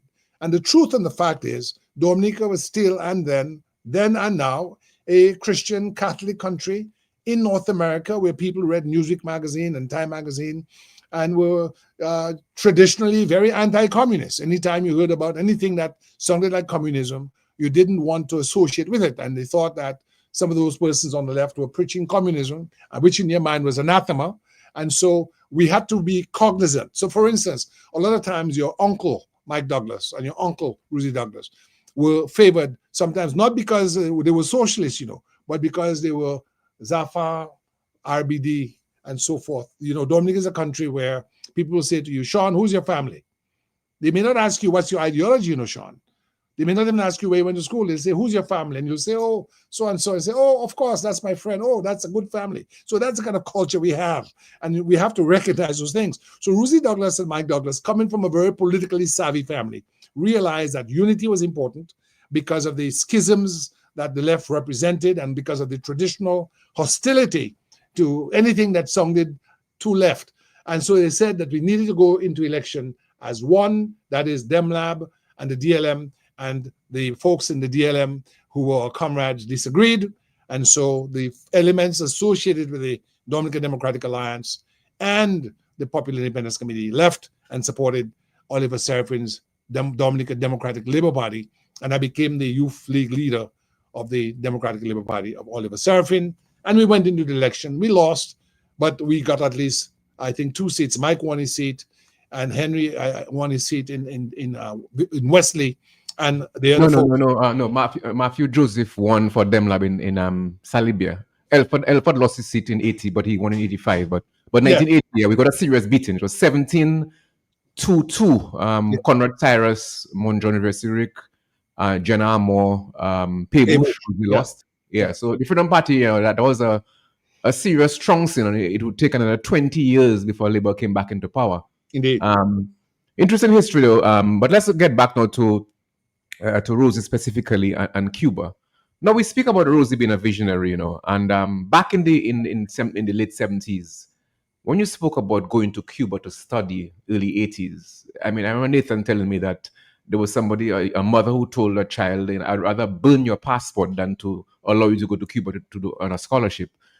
And Rosie was a fervent supporter of the Cuban Revolution and sent Dominican students to study in Cuba. And it's only later on that other CARICOM countries and CARICOM governments got into the Cuban scholarship program. But Rosie had the vision very early that Dominican students should avail themselves of the opportunity to study in Cuba. You're very right. Rosie was the one. So even before the Cuban scholarship program, Rosie was the one who set up in Dominica the Dominica-Cuba Friendship Society, of which I was the secretary. I got Rosie the classroom at 1C at the grammar school in 1976. As a matter of fact, the PIC and the Dominica-Cuba Friendship Society were set up pretty much around the same time. Why was that? Well, Rosie came back from Canada, and the books, the first thing he gave me was a book called Common Sense by Thomas Paine, the American Revolutionary. But Rosie had a link to the Cubans, I believe, from Canada, because he was linked to the Canadian Communist Party. There's a Communist Party in Canada, and there's a political left in Canada, and the Cubans had relations with the Canadians. Canada never broke relations with Cuba. So somehow Rosie, while he was in Canada, had that link. And so we started getting the Cuban newspaper, Grandma, the daily Grandma. And I remember my father seeing the Grandma in my hand. He says, Gabe, all the time, Gable, you bring it all the time to the house, Grandma, Grandma, Grandma, where's Grandpa? And, making a joke. But Rosie had that relationship. So in 1977, he sent to Cuba on a mission the wife of Patrick John, who actually had some medical assistance that allowed her to have a baby, Desiree John. He sent my literature teacher. I lobbied hard for him because I loved Alwyn Bully, and I believe your aunt Miss Sorrento there in Canada, and they went to Cuba for the first visit of a Dominican delegation, and that's before independence. And then in July of 1978, where there was an international festival called the 11th World Festival of Youth and Students, and that's the first time that Dominican youth and students went. And I went as the president of the Federation of Students, and Pierre Charles went as the president of the National Youth Council, and he led the delegation. And I carried the flag of the festival. I didn't carry the British, so we didn't have a flag. Olin Bully had not yet designed a flag. So they gave us the British flag to carry into the stadium with about 75,000 people, the population of Roseau. And I said, no, I'm not carrying the British flag. I'll carry the festival's flag. And I marched in there, and there was Fidel Castro and Oliver Tambo of the African National Congress and Yasser Arafat of the Palestinian Liberation Organization. So there are 125 countries represented, and we had 9 people like Debbie Douglas, Rosie's daughter, Agnes Esprit from the Convent High School, Debbie was at the PSS, Steve John from the PSS, a Henry Gentleman from Maho, Gregory Rabes from Atkinson, and that's the first time that students went. And then after the hurricane of 79, Wilshire and Rosie went to Cuba to appeal to the Northern Line movement, then meeting in Cuba. And that's when the first scholarship program started with 11 students, people like Lloyd Pascal, Julian Privot, the Joseph brothers, I think Greg Thomas, Albert Bellot, I think Severin Mackenzie may have gone, Dunstan Charles. I have all the names in my memoir, but the first I think Sylvester Cadet may be one of them as well. Cadet was maybe later on. Okay. But by doing that, what Rosie did was he met a need that was being unmet. The British government and the local colonial authorities only allowed 1 scholarship a year. So if you didn't get that 1 scholarship to wherever, Quapo smoke your pipe, as you say in the local vernacular. And so when Rosie came with the idea of the Cuban scholarship program, the political left did something that was monumental. We were able to train hundreds of people in Cuba and other socialist bloc countries who otherwise, because of the insignificant financial resources of their parents, would otherwise not have gotten an education. And so we always have to honor the Cuban Revolution and Rosie Douglas and those associated with him, like Bernard Wilshire, who opened the doors to those scholarships. And I'm proud to say that I played no small part in that regard. And I want to say that we have to understand the Cuban scholarship program met a need. In fact, a lot of the people who supported the Popular Independence Committee and the left did so because they were very proud that Cuba was fighting for African freedom, fighting the South Africans. At that time, South Africa had invaded Angola and had been bombing Angola, bombing Zambia, bombing Mozambique. And many of us wanted to go fight with the Cubans to help free Africa. That was our ambition. Many of us in sixth form would have gone. Of course, we had no way to go. As a matter of fact, I will share for the first time that in 1978, Edson Shirahuru, who later became the head of the Zimbabwe Central Intelligence Organization, has passed away, came to Dominica to speak about recruiting Dominicans and other West Indians to fight in Rhodesia. At that time, Rhodesia was fighting for its freedom under the ZANU, that's the Zimbabwe African People's Union, led by Joshua Nkomo, and ZANU, led by the Robert Mugabe Zimbabwe African National Union. And the Cubans were interested in doing a West Indian battalion because Jamaica and Guyana were very supportive of African freedom, and we would help the Cubans because Rhodesia is an English-speaking Commonwealth country.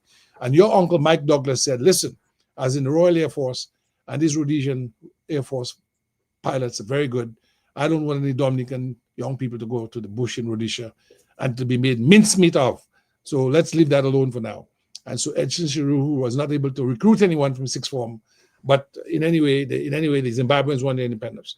So the importance of education must not be underestimated. Rosie was very much focused on education, and he was able to get scholarships not only in Cuba, but in the Soviet Union, France, Austria. People like Steve John got a PhD from the University of Austria in chemical engineering. Thank you. You're listening to Talk on the Block. Sean Douglas, we're discussing the life and legacy and work of Rosie Douglas, who died 25 years ago on the 1st of October, 2025. Now, Gabriel, cast your mind back to January the 31st, 2000. And at the time I was in Dominica, I just arrived from England. You must have been in the US, and the Labour Party won the election Rosie was prime minister. Of course, he had not been sworn in until a couple of days later because Labour only won 10 seats and needed another seat to form the government. Take us back to that time and when it became clear that Labour would form the government in coalition with Freedom. What were your thoughts about what did you expect to happen after all these years of Labour fighting to be in government? And finally that Rosie gets into government. What did you think, what did you want to happen in Dominica at that time? Well, that's a good question, Sean. We're very excited. We're very happy. We had concerns about the UWP sale of passports. 60 Chinese had been intercepted in Canada, all with the address of, I think, one of the ministers of the UWP, and they were all detained. I think Irvin Andre was involved in that case. So we didn't like the idea of passports being sold. We still don't like it. Okay, and we've never been involved in it, despite the lies of people like Tony Estefan and others. The reality of it is, we wanted to see a Dominica that was going to be run for and by the benefit by Dominicans and for the benefit of Dominicans. We wanted to see a country that was united. We were happy to know that the Freedom Party, which had been the nemesis of the Labour Party, could work with the Labour Party. And Rosie had a mind to work with people in the United Workers' Party because Rosie was never a partisan hack. He was never a person who believed in hyper-partisanship. He always thought that it was best where Dominicans of disparate philosophical views could find things upon which we could collaborate: education, marine science, agriculture processing, foreign affairs. As a small country of 80,000 people, it does us no good to be politically divided. So he had a big tent philosophy, and he had the personality to go with it. Because Rosie was a person who you would argue with him this moment and disagree strongly, and you'd laugh later on and tell a joke and just break the ice. So he was not a person who kept grudges. He was not a person who was bitter. He was not a person who was hateful. He was a person who was very kind. I want to share something I've said before. When we came to New Orleans to do the University of New Orleans project, he brought along Carlisle John Baptist, the famous Matt Peltier, and a guy called by the name Felix Augustine from GIS. Carlisle and I think Matt were private journalists. And Foreign Affairs gave Rosie a big wad of US bills. They didn't have any credit card.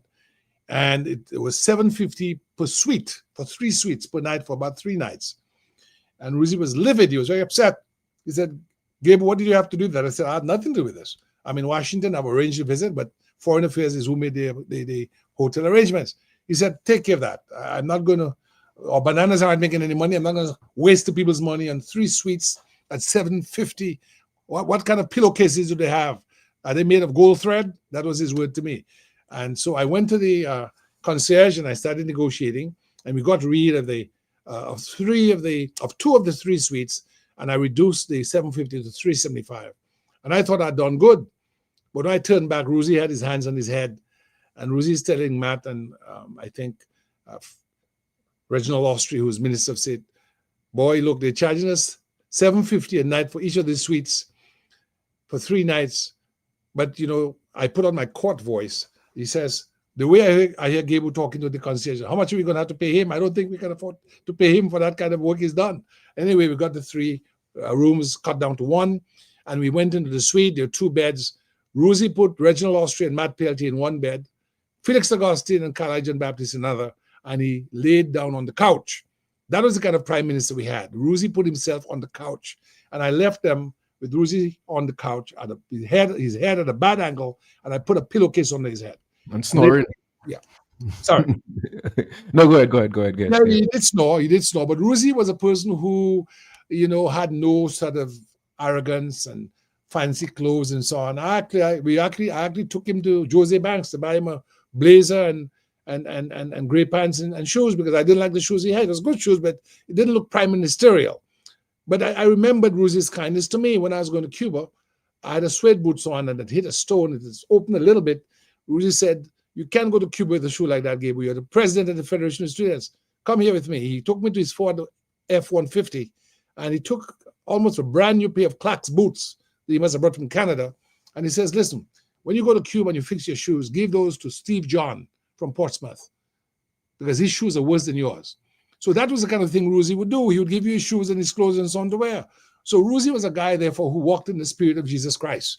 You know, he multiplied the loaves of bread and he multiplied the fish. I mean, not literally, but if you was eating a piece of bread, Ruzi would be the person to give you one end of the bread and tell you, break it, you know. You would not stand there and eat and you're not eating. And that is the heart of the man that we love and we still do. And we hope that his spirit can live on in the young Dominicans so they can be equally kind to their fellow Dominicans, because we're very upset, very saddened by all the killing and all the drinking and jump up, which has no meaning. It is, you can't build a country and jump up, you know. We really believe in working and educating and being kind. And I think we've lost that in Dominica. And that's why we've lost the Labour Party. You know, there's no Labour Party in Dominica. There's a party of the Prime Minister and his friends in Dubai. That's what we have. But going back to my question, you know, back in 2000, what you must have had in your mind, in the first 10 years, you want to see perhaps an airport, geothermal plant, a solar farm, a wind farm, manufacturing. What were your thoughts as to what a Labour government would do? All of that. So, you know, remember, as I said in the minutes I sent you from 1977, what are we discussing, Sean? Geothermal energy. In 1977, with 25 years, and they've twisted and turned up to now, not 1 kilowatt, not one lamp has been lit by geothermal energy because of the corrupt manner in which it has been proceeded with. Have Dominicans seen the contract of this particular project? So what we wanted was a society where, first of all, with the universities, we did University of New Orleans project, so Dominica could become the Athens of the Caribbean. Ruzi thought that with Ross University there, bringing in significant income to Portsmouth and the entire society, we could put 2 or 3 of the universities. So the first was the University of New Orleans, and they spent, by the time Ruzi died, they spent $250,000 doing seminars, sending professors, and all of that, including a young woman from Portsmouth who was related to Daphne Edwards called Valda Blackmore, who actually showed me after I left Hempstead, after we buried Ruzi, showed me, you know, I went to the home in Glenvilla because that's where my old girlfriend was, and I met this young woman. I said, look, what do you want to do? You know, she said, I want to go to school. I said, where? She said, University of New Orleans. I said, really? How do you know about University of New Orleans? She doesn't know me. She was born after I left Dominica. She didn't know I was the one who brought University of New Orleans to Dominica. So she says, hold on, Mr. Christian. And she brings a certificate, and it says, to Valda Blackmore, Diploma in Ecotourism Management, University of New Orleans. And in the bottom left-hand corner, Nature Island Incorporated. That's a corporation that I incorporated right here in this office from which I'm talking to you right now. So see how small the world is. That the niece of my first girlfriend in life was one of the recipients of a diploma from the University of New Orleans. I've been advised that she's since gone on to graduate from there. That I do not know much about. But the idea of Dominica, a small country of 80,000 people with a high literacy rate, being a place where people could come to for academic tourism purposes and heritage tourism purposes, was a big thing of Ruzi. There was also Middlesex University for engineering and York University for IT. And he also had a plan with the Swiss as well, the Swedes as well. So that would be one aspect. Ruzi also had a plan for Guadeloupe and Martinique. He viewed the Guadeloupe and Martinique as indispensable allies to our development. He had very good relations with Guadeloupe and Martinique. And when he died, about 1,000 people came. About 1,000 people came from Guadeloupe and Martinique. I remember all night while we were at Borough Square, there were boats coming from Guadeloupe and Martinique to anchor off Portsmouth for the massive funeral on the 14th of October after he died. So he also believed in the diaspora. He wanted Dominicans overseas to come together.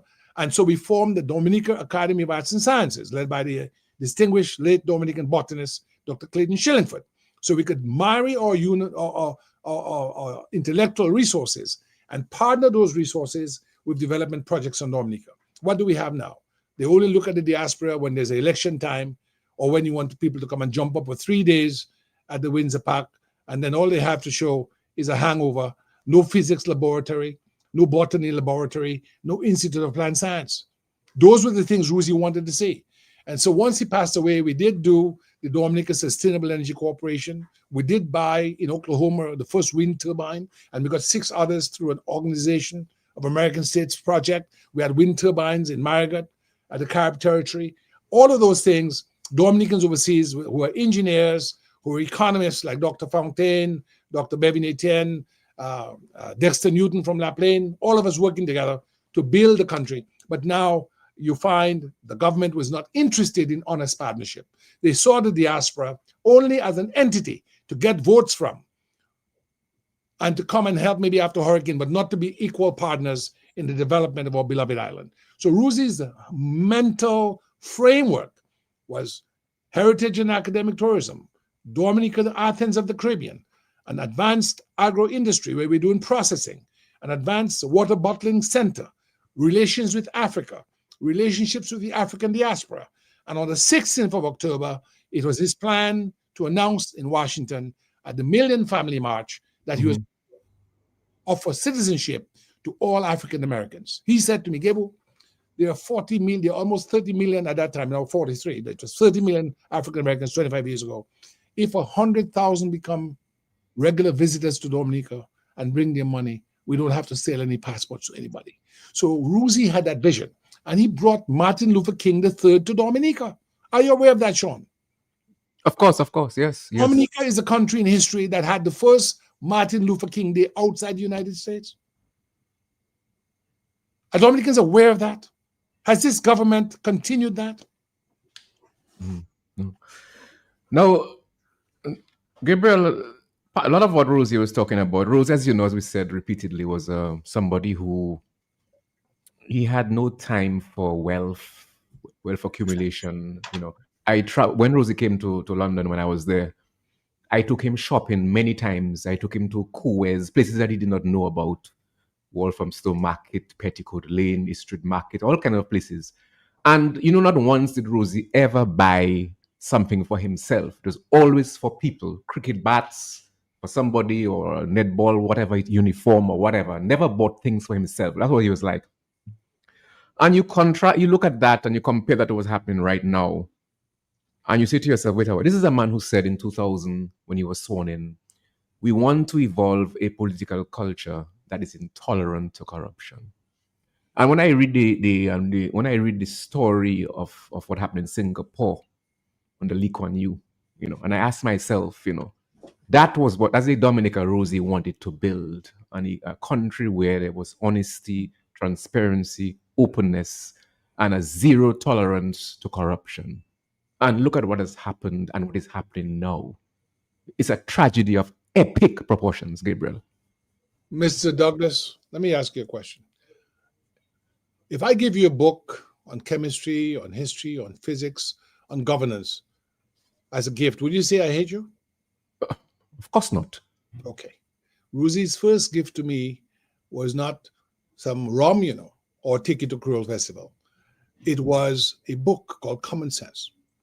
The first gift I ever gave Roosevelt Skerritt in 2004, his first year in office, was a book by Lee Kuan Yew, The Singapore Story, from Third World to First World in 25 years.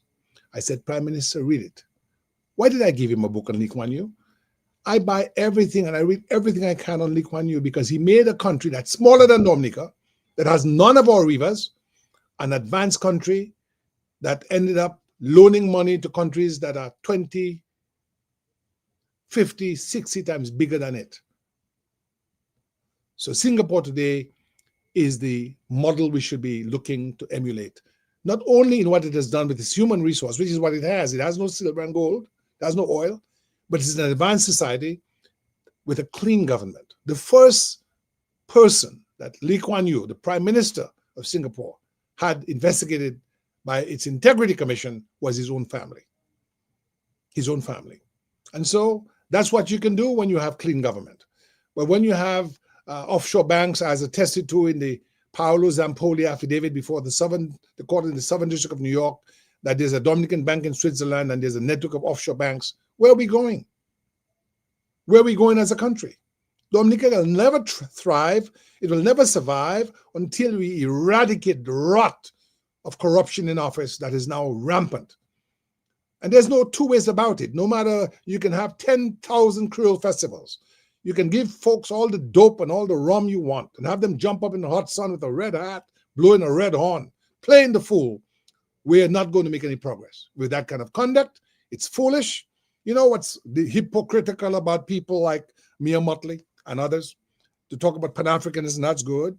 African unity, that's good. But why would you come to Dominica and jump up on the stage with Roosevelt Skerritt condoning what the people of Barbados would never accept.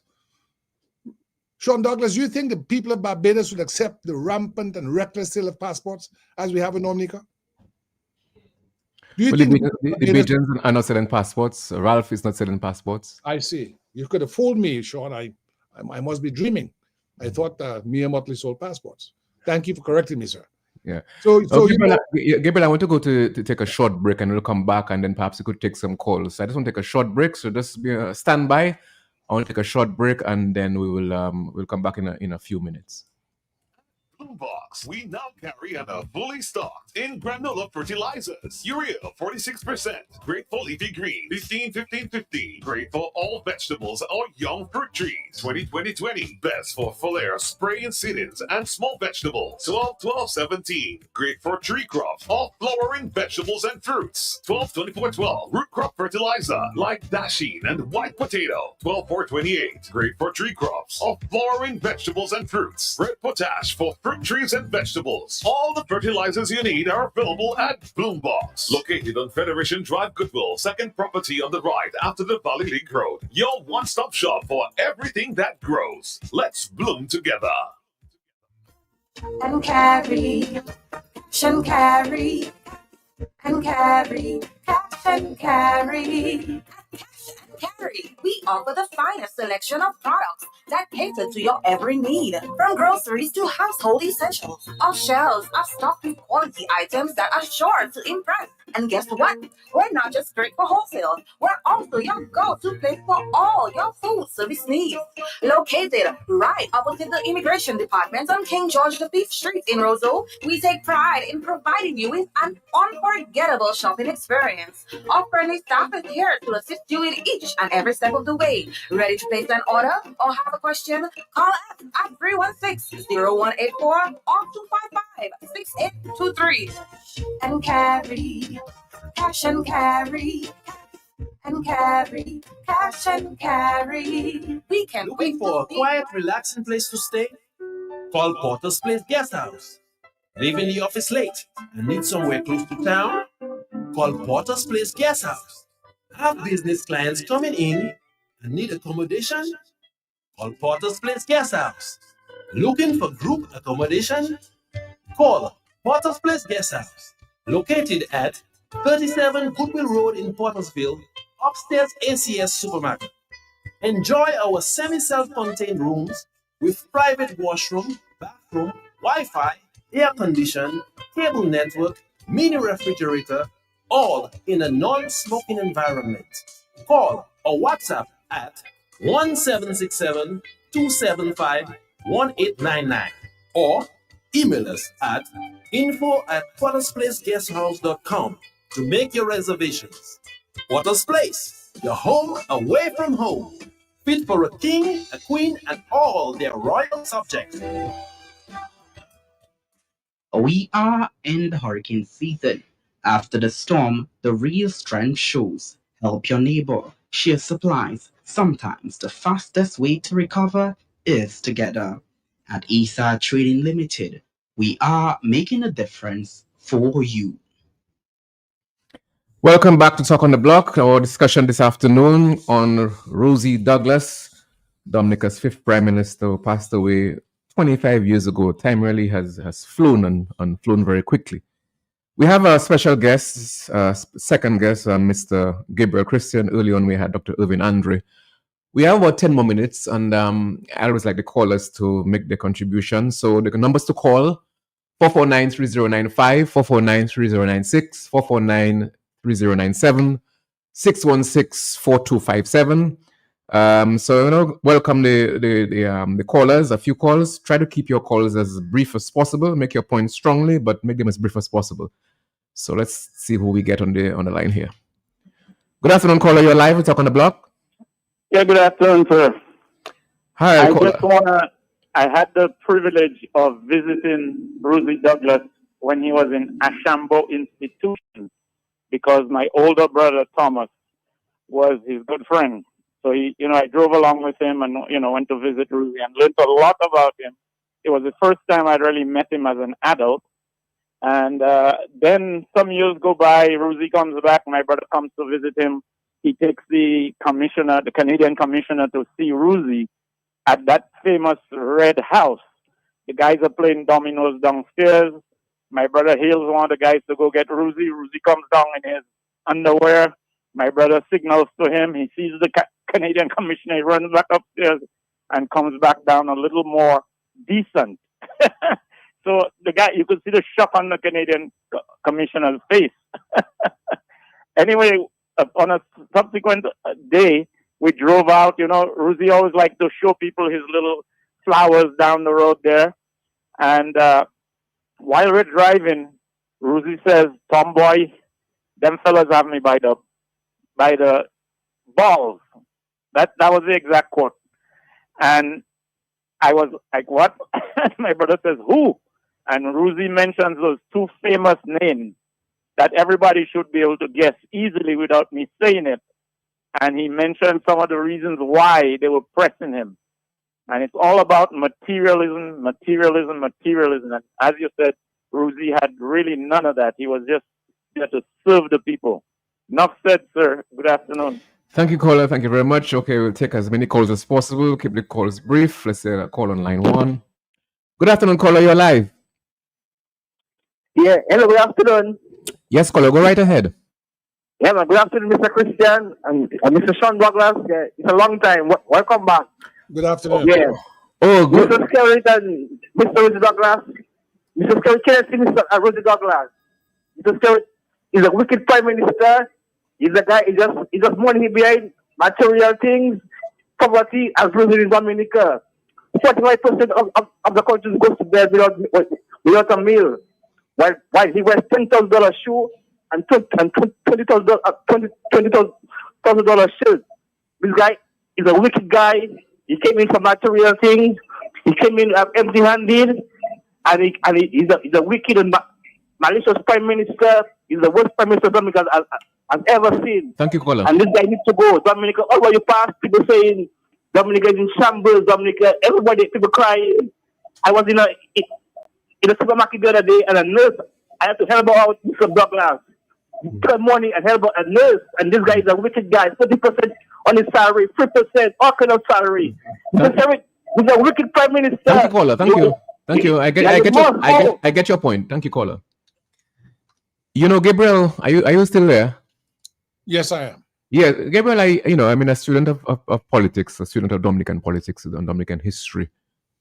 And when I look at what has happened and transpired over the last 21 years with Roosevelt Skerritt as Prime Minister, I know for a fact that Patrick, John, Seraphine, Eugenia, Edison, Pierrot would never have got away with what Skerritt has been able to get away with. And why do you think that is so? Well, Skerritt has had more money than any Dominican Prime Minister in history, from the CBI program that's not well accounted for, from loans, and he has a very pliant cabinet. You don't have anybody who stands up to him. In the 20 years he's been Prime Minister, I do not know of any member of Parliament on the government side who's once stood up while in office, not like Matthew Walters after he demitted office, and said, "Look, guys, what you're doing is wrong." And when you do not have the moral compass as a member of Parliament or as a member of government to say that the emperor has no clothes, then you're worthless. You see, that is what you have in countries. The United States is having its challenges right now, where you have one man basically making all the decisions, and you have the violation of rule of law. That's just the truth. In Dominica, we have one man making all the decisions, violating the rule of law, not giving electoral reform. But I want to say something, and that is, those of us who know better must do better. It is not enough to criticize Skerritt. We know he's given us 20 years of evidence. The evidence is all there. Regardless of what I may say, Al Jazeera speaks loudly. What did the guy on Al Jazeera say? That they're hungry hyenas. That wasn't Sean Douglas talking. That was not your language. That was not my language. That was the language of their host. The guy who said that was a host. He was one of the associates of Abdul Rizza Monfared. Hungry hyenas who take 90% and leave 10% for the people. So those of us who know better, we must do better, and we must then organize ourselves. Young people must organize themselves in student councils, in youth councils. They must try to organize themselves in cooperative fashion. Here in the United States, we still help our country. even if we criticize the government. If there's a storm or there's a need by farmers or students, we're not going to say, oh, you know, Skerrit is this and that. We're going to help our people best we can where we are allowed to do so. So for those of you on the ground in Dominica, overseas, let's band together. There's a farmer in Dominica, for instance, Adrian Banis, Dr. Garvey, who is a member, Julius Garvey, the son of Marcus Garvey, is a member of Rebuild Dominica. And he did a breadfruit project, and I hold in my hand Exhibit A, Sean Douglas. Those chips in that beautiful bag in my hand, as you can see, those were produced by Adrian Banis in Castle Bruce from the breadfruit plants that Marcus Garvey provided. And we still, of course, we no longer have Bello, but we as Dominicans overseas, I was just showing you the breadfruit chips that Marcus Garvey's breadfruits led to that. We still have a duty to go to our schools, to go to our communities and engage in the education mission and to promote civic duty, right? Civic duty means that if you're a civil servant, you don't steal or you don't enable stealing. If you're a police officer, you're not corrupt. You don't beat opposition members. You don't throw stones at opposition members who are gathered for a rally. You don't try to brutalize your people when you arrest them. That you maintain your professional decorum and your professional conduct, and you do your best to make sure you have a good police service, a good fire service, a good civil service. And you also must make sure, if you are the director of public prosecution, you do not bring bogus charges trying to accuse people of burning parliament or trying to arrest people for walking in Dominica on the public road for their rights and bringing high-priced lawyers from Trinidad at the cost of millions of dollars to oppress Dominicans in your own country. So it's not Skerrit alone. We have to criticize him, but we are looking at the police service and the public service, and we say shame on all of you who have enabled in Dominica an oligarchy and a government that has destroyed our democracy. Shame on you. Change your orientation and try to get back to a place where you serve not a party, not a prime minister, but you serve the Dominican people. Mhm. In the few minutes we have left, about 4 or 5 more minutes, I want to take as many calls as possible. Numbers to call: 449-3095, 449-3096, 449-3097. So, Gabriel, I'll take another call here. Hello, good afternoon, caller. You're live. Good afternoon to all. Sean, this is Lucille. Hi, Lucille.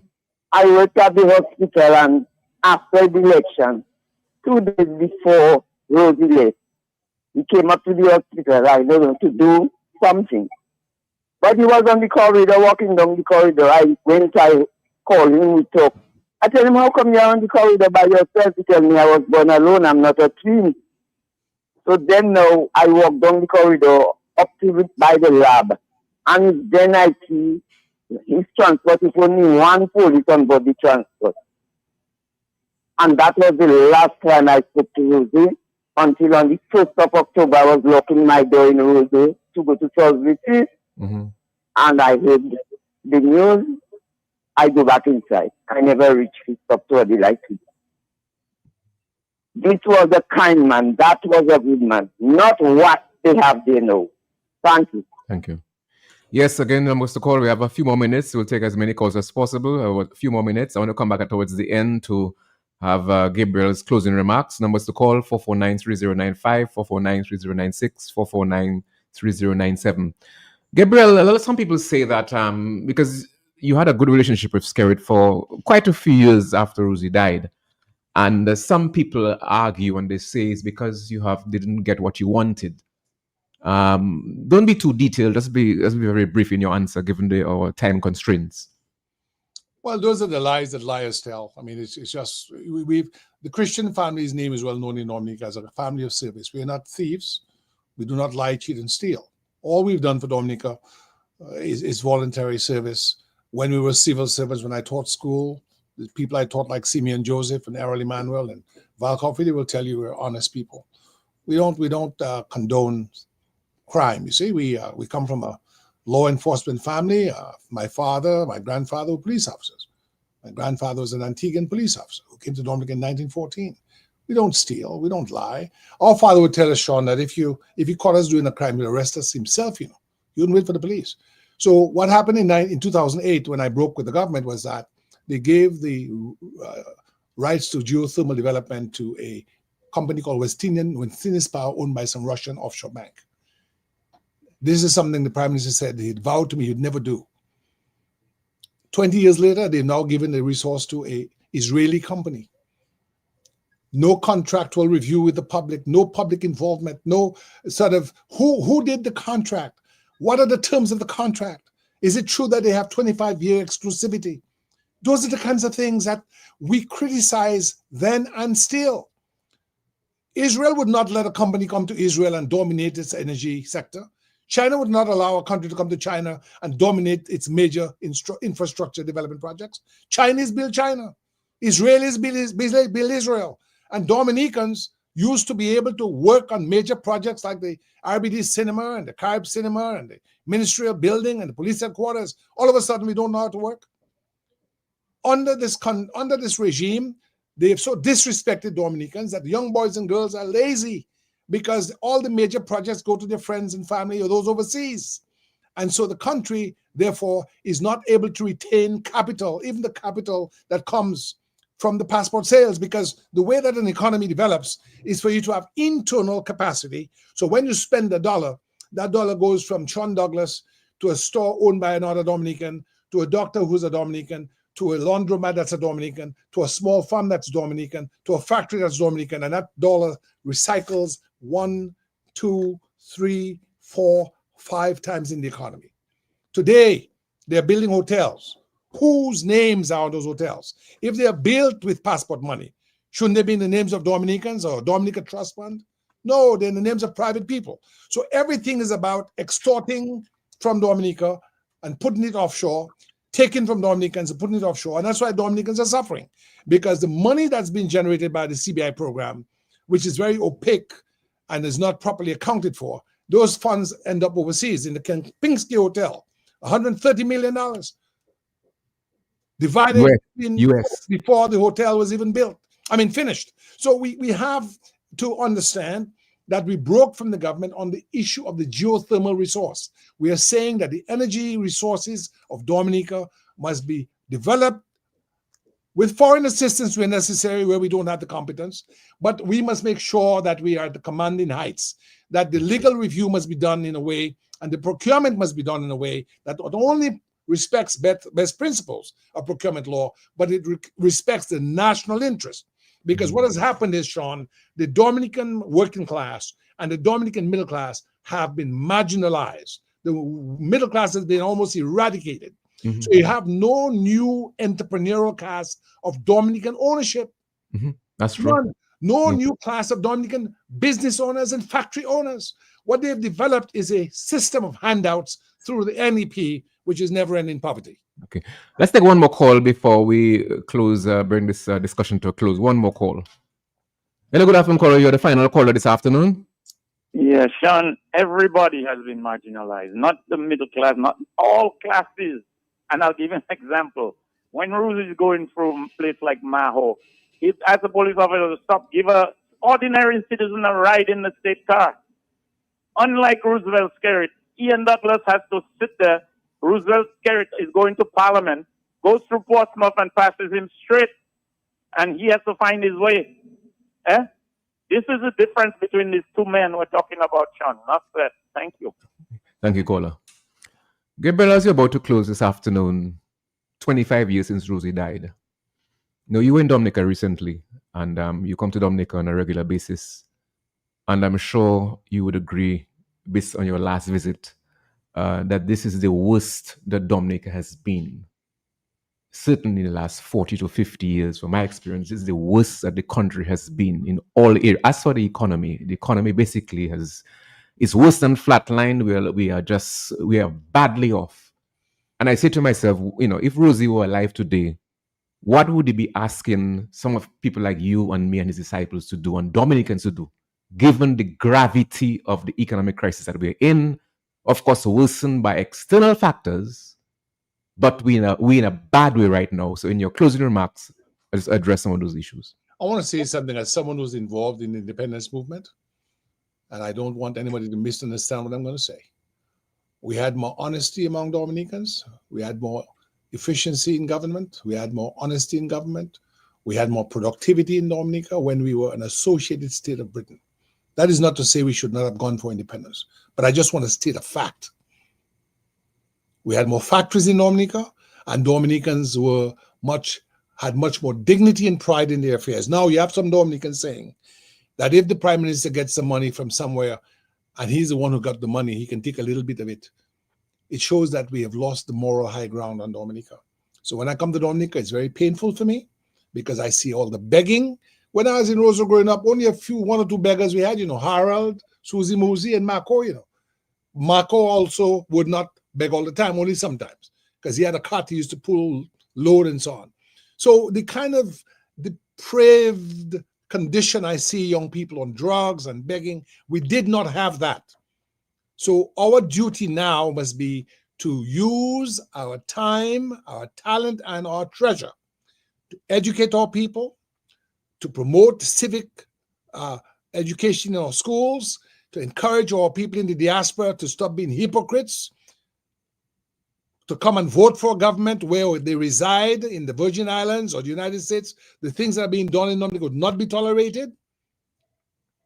It's wrong that if you come into Dominica, come to partner with a farmer, come to partner with a fisherman, someone in the schools to help build your country and to work together to make a change, because we cannot, right now, the oligarchy on Dominica is like it has a boot on the neck of the Dominican people.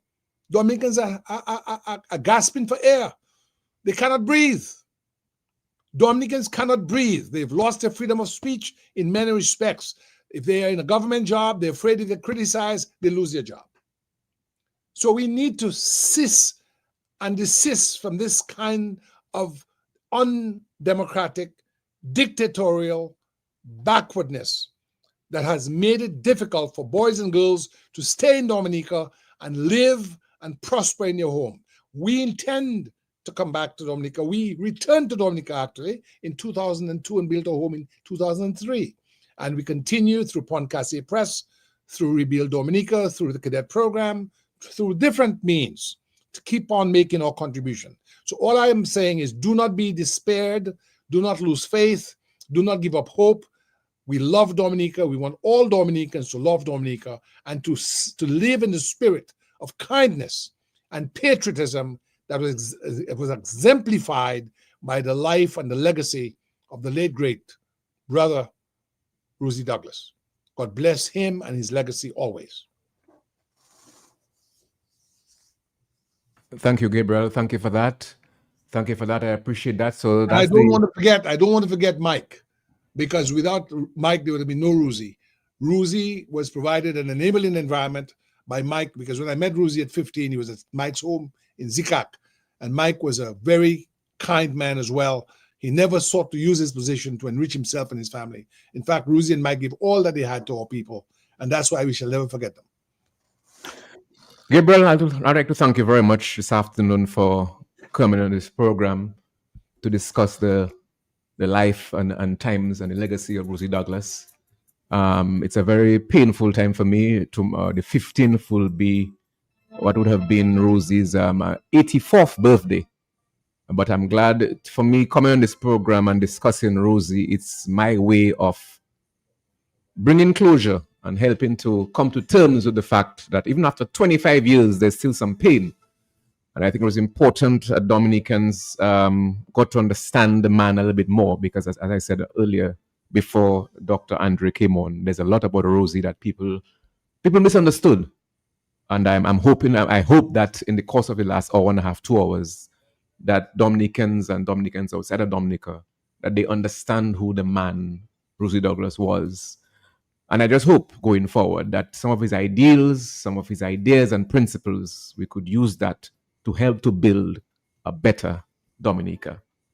Amen. Thank you, Gabriel, and thank you, Dr. Andre, who came earlier, and we'll be in touch. Thank you, Sean, and God bless Dominica. Thank you, Gabriel. Bye-bye.